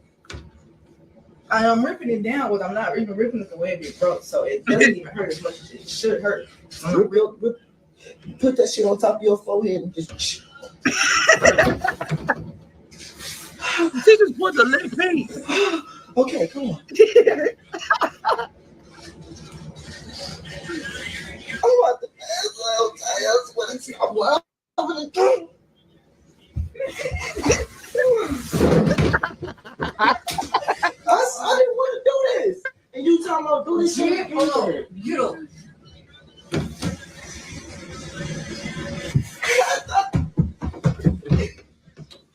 But you know what? When you touch it a little bit, I didn't want to. Why you think the play button? It don't even make sense. Shut up, the girls sleep. No, they sleep. Boy, you put this on me. And then you put it on with it.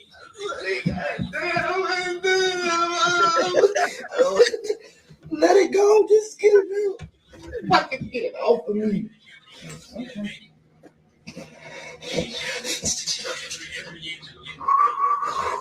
You ready? You want something to bite? Fucking do it. Why are you looking at me? Go, whenever you're ready.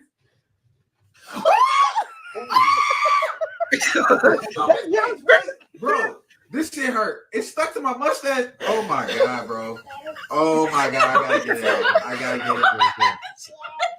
Wait. I gotta move my hand there. Oh my Was God. you screaming like that? What? Why are you looking at me? Go whenever you're ready. Why they gotta say that again? You stupid bitch. Why did... Bro, this shit hurt. It stuck to my mustache. Oh my god, bro. Oh my god, I gotta get it out. I gotta get it. Two. Bro, it's hard as fuck. Yes, you have to rip it out. Why did you call me a stupid bitch? Pull it out. Taylor said that she was gonna hurt. I can't even put it all the way. I can't fucking He gonna do call it. her stupid I bitch. can't do it. This It's is stuck his to my... mouth. Oh my god. You stupid. With all that weird shit hanging out his face. I should have known better than that. This is I weird should shit have hanging off fucking your known eye. better, bro.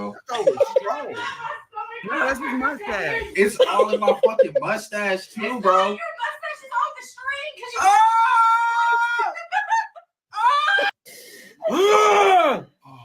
Fuck! Fuck, Yummy, you have to go fast.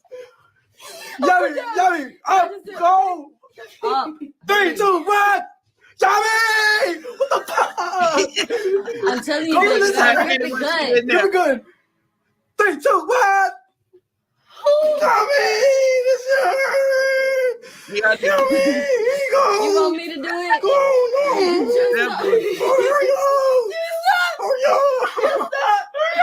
Go pee, go.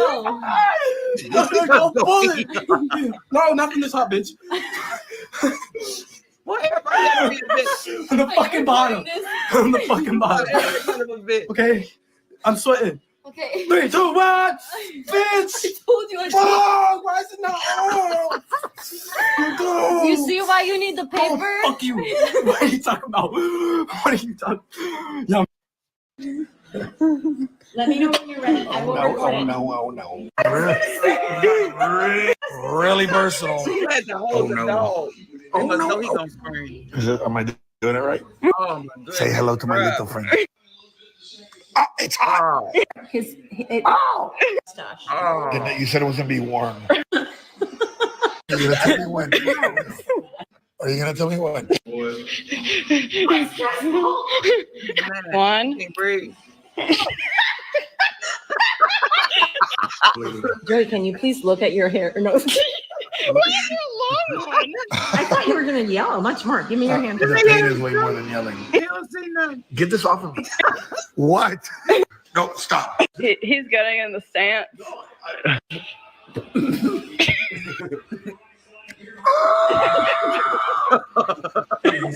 Take off my nose. That's a chunk of. I'm gonna take one for the team. You're not breathing. Oh. No. Shit, no. Hell. Woo.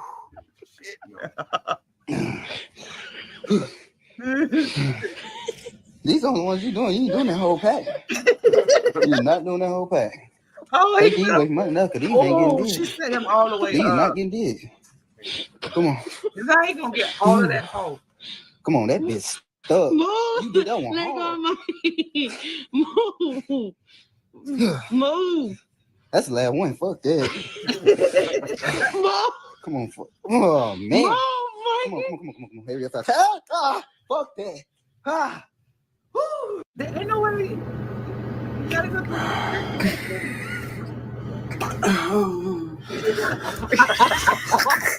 Why are you looking at her hand? What's up in there, bro?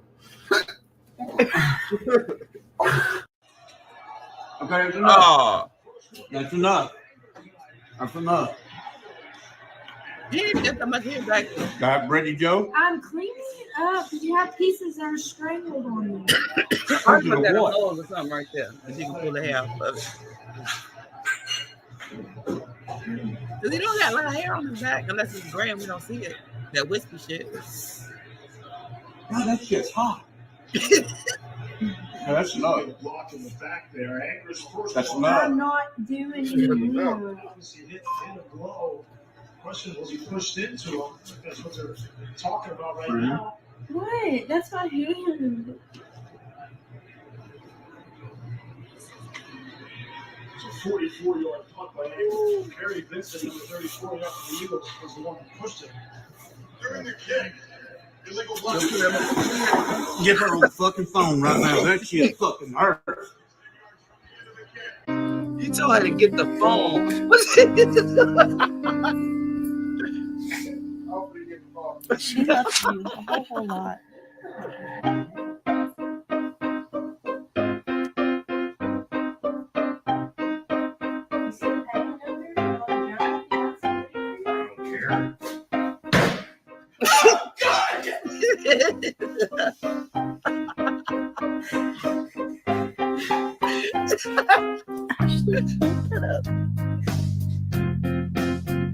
Dang.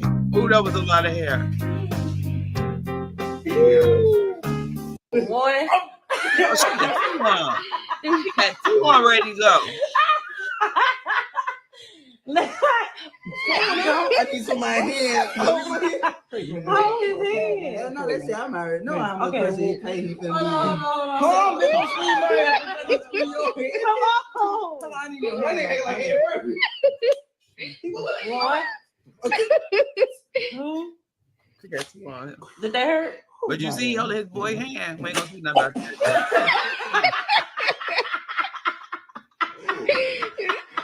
I see that bit.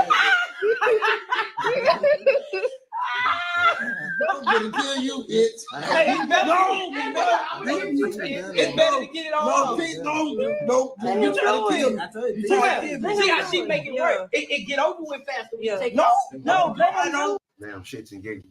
It's a video. It's a video that I watched right after this one. That's more like you. That made me laughing. I only got to 2 or 3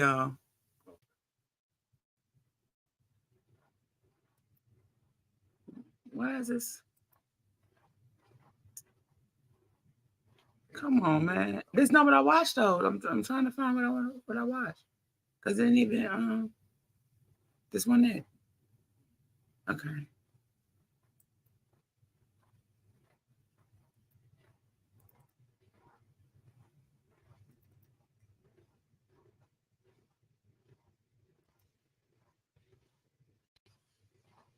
Oh, you know what? Let me. What? I want to see.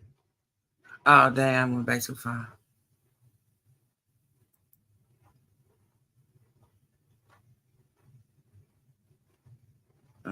I forgot what I was looking for. Another video about, I'm not sure. It's just kind of something like me or something. Oh, right. The video I was watching, I was like, yeah, that's something. Yeah, that 40 version shit. Come on, here, man.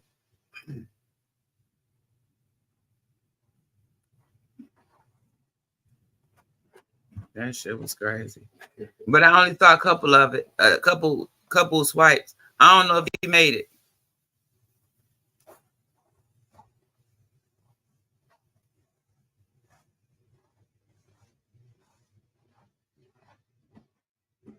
You want your string beans and your yam go to chicken? Sure. You want something different? I don't know. I just was kind of looking for this video. I'm sorry, go ahead.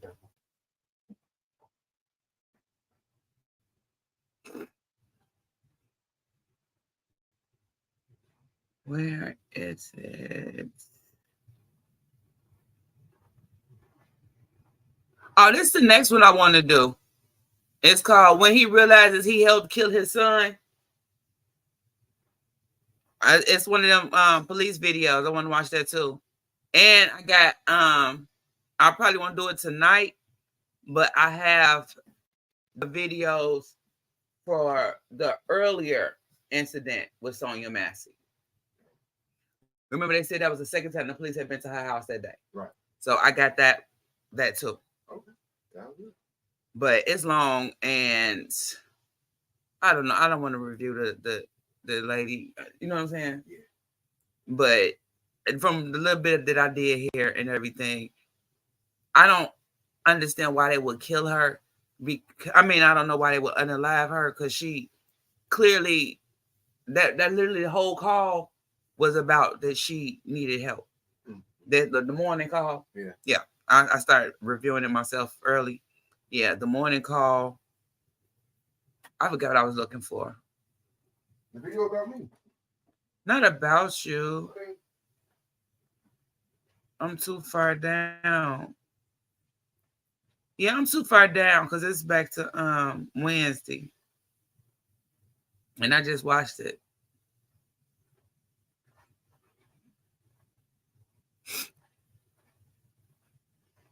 Let's see.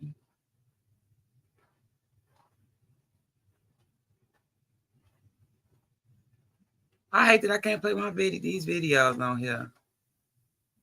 But I could definitely listen to some Nina Simone real quick while I find this.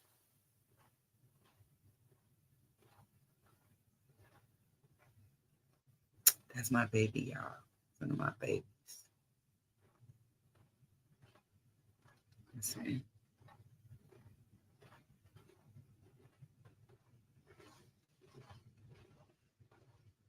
Where is it? Where is it?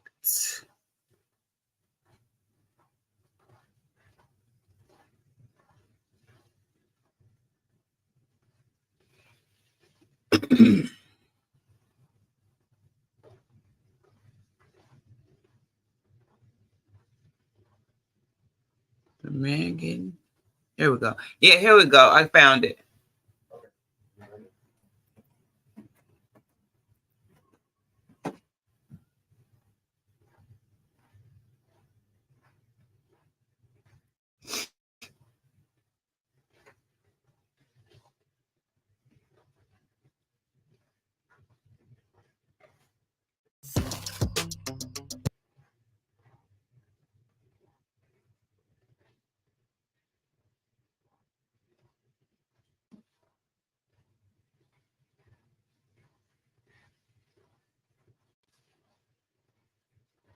Okay, here we go.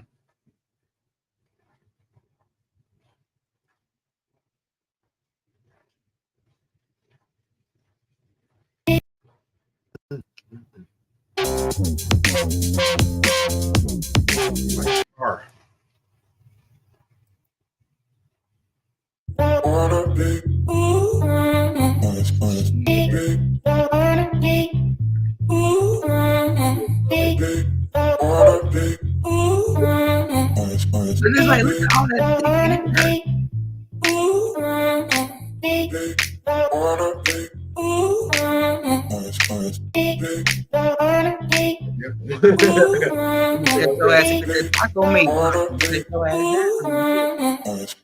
What's that wax on there? It's on there. You gonna have to taste me. And you be screaming over there. Woo! What you say?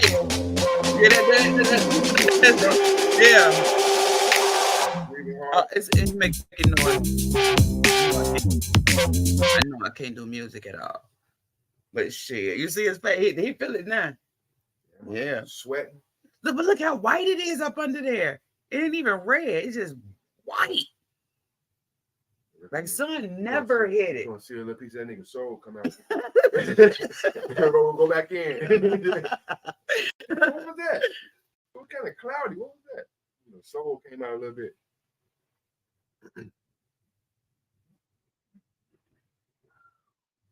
One of the ribs out.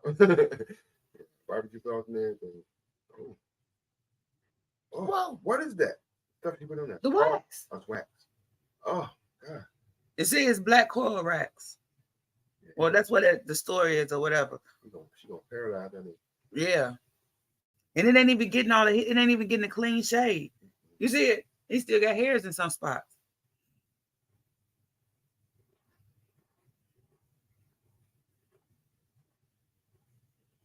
Woo! And he can't do nothing but laugh. He just keep laughing. Oh, it say next to Brazilian wax, full process. You want to watch that? No, I'm scared. I ain't watching no damn Brazilian wax. You know they ain't even got no real Brazilian wax on here. Not to let you see what they doing. That's against Facebook. I mean, damn, I've been on that motherfucker for so many years.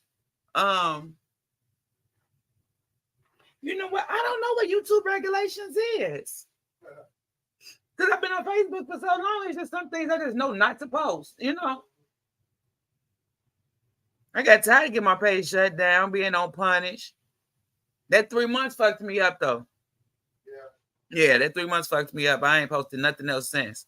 Now another original thing has come out of there. I ain't made nothing, clipped nothing, did nothing, none of that. Oh, he making her cut it out.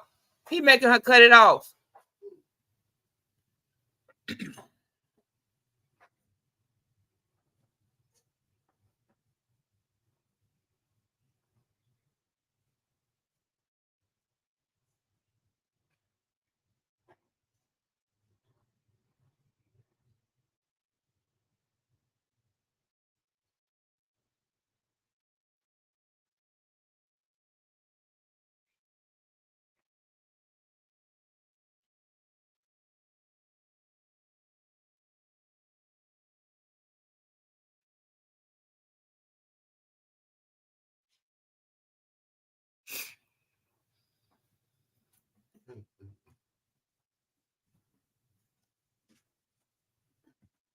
Ripping the man off that. Yeah, she is.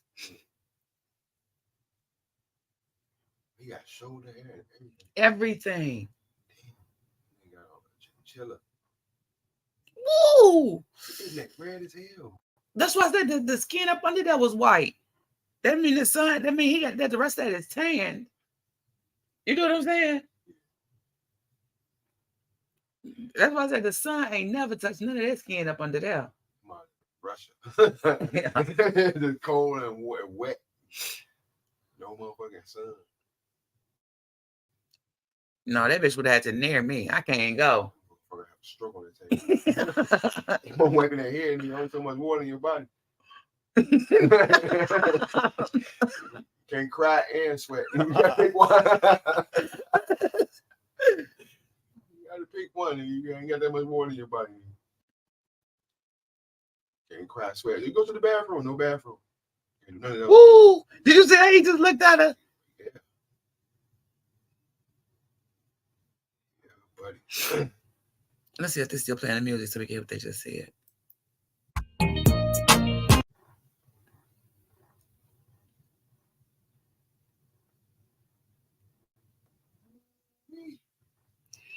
Oh my goodness. At this point, he just I don't know, but you know, that's what I thought 40 Virgin was gonna do. Go ahead on and let her finish. That nigga went home just like that.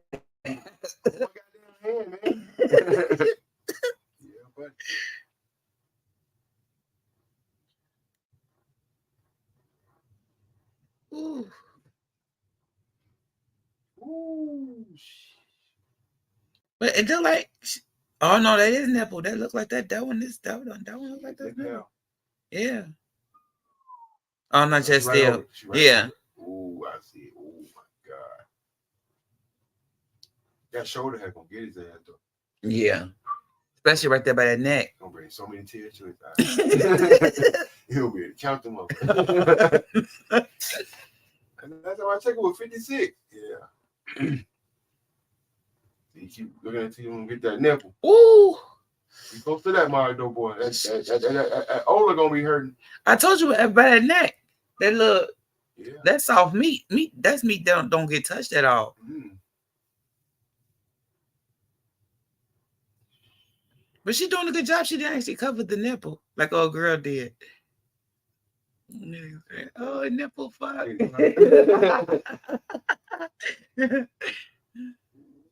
Why she's going from different spots though? Why she so his heart don't bend all together. Oh. Shit like tar. Does that mean that whole little area gonna be burning? So by the time that part is done burning, she doing something else. She come back, she do that, she come back, you know. Ooh. Right off that nigga. He losing about 30 pounds right there. Nah, about good 15. Look at you see he made a stop. Going to the lobby and stroke out right there. That's nobody's plan for them to stop right there. I want to see his back. Shit. He didn't get nothing cut out. That's what I'm saying. They stopped right there. You didn't see that? You didn't see that? Watch. He stops right there. Yeah.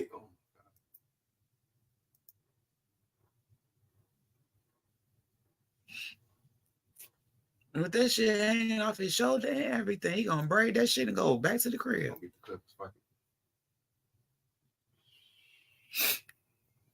Watch. She gonna finish that. He gonna let her finish this little piece right here. And that, yeah, all the rest of that shit is Get the clippers. He wearing that shit to the crib. There's no way that's the style he came for. You know what I'm saying? Ooh, that's the style he leaving with though.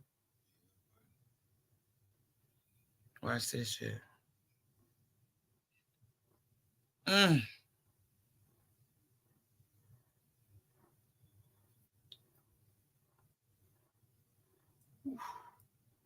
You see my business out tears. You can't look at his shoulders. Yeah, buddy. Oh my God. I told you he gotta finish that little bit of front, and that's it.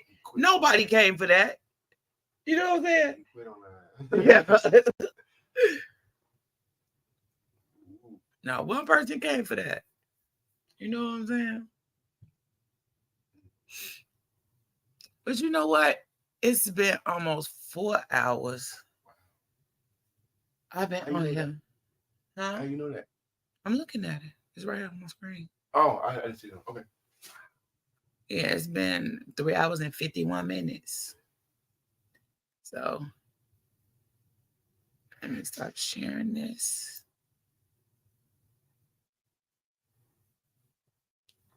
Okay. I'm so happy you guys came and joined me. I'm happy you came and spoke to me. Next time, come up and visit me. And y'all have a nice night. Thank you for having me up. I appreciate it. Next time I'll be a little bit more active. Okay. Thank you.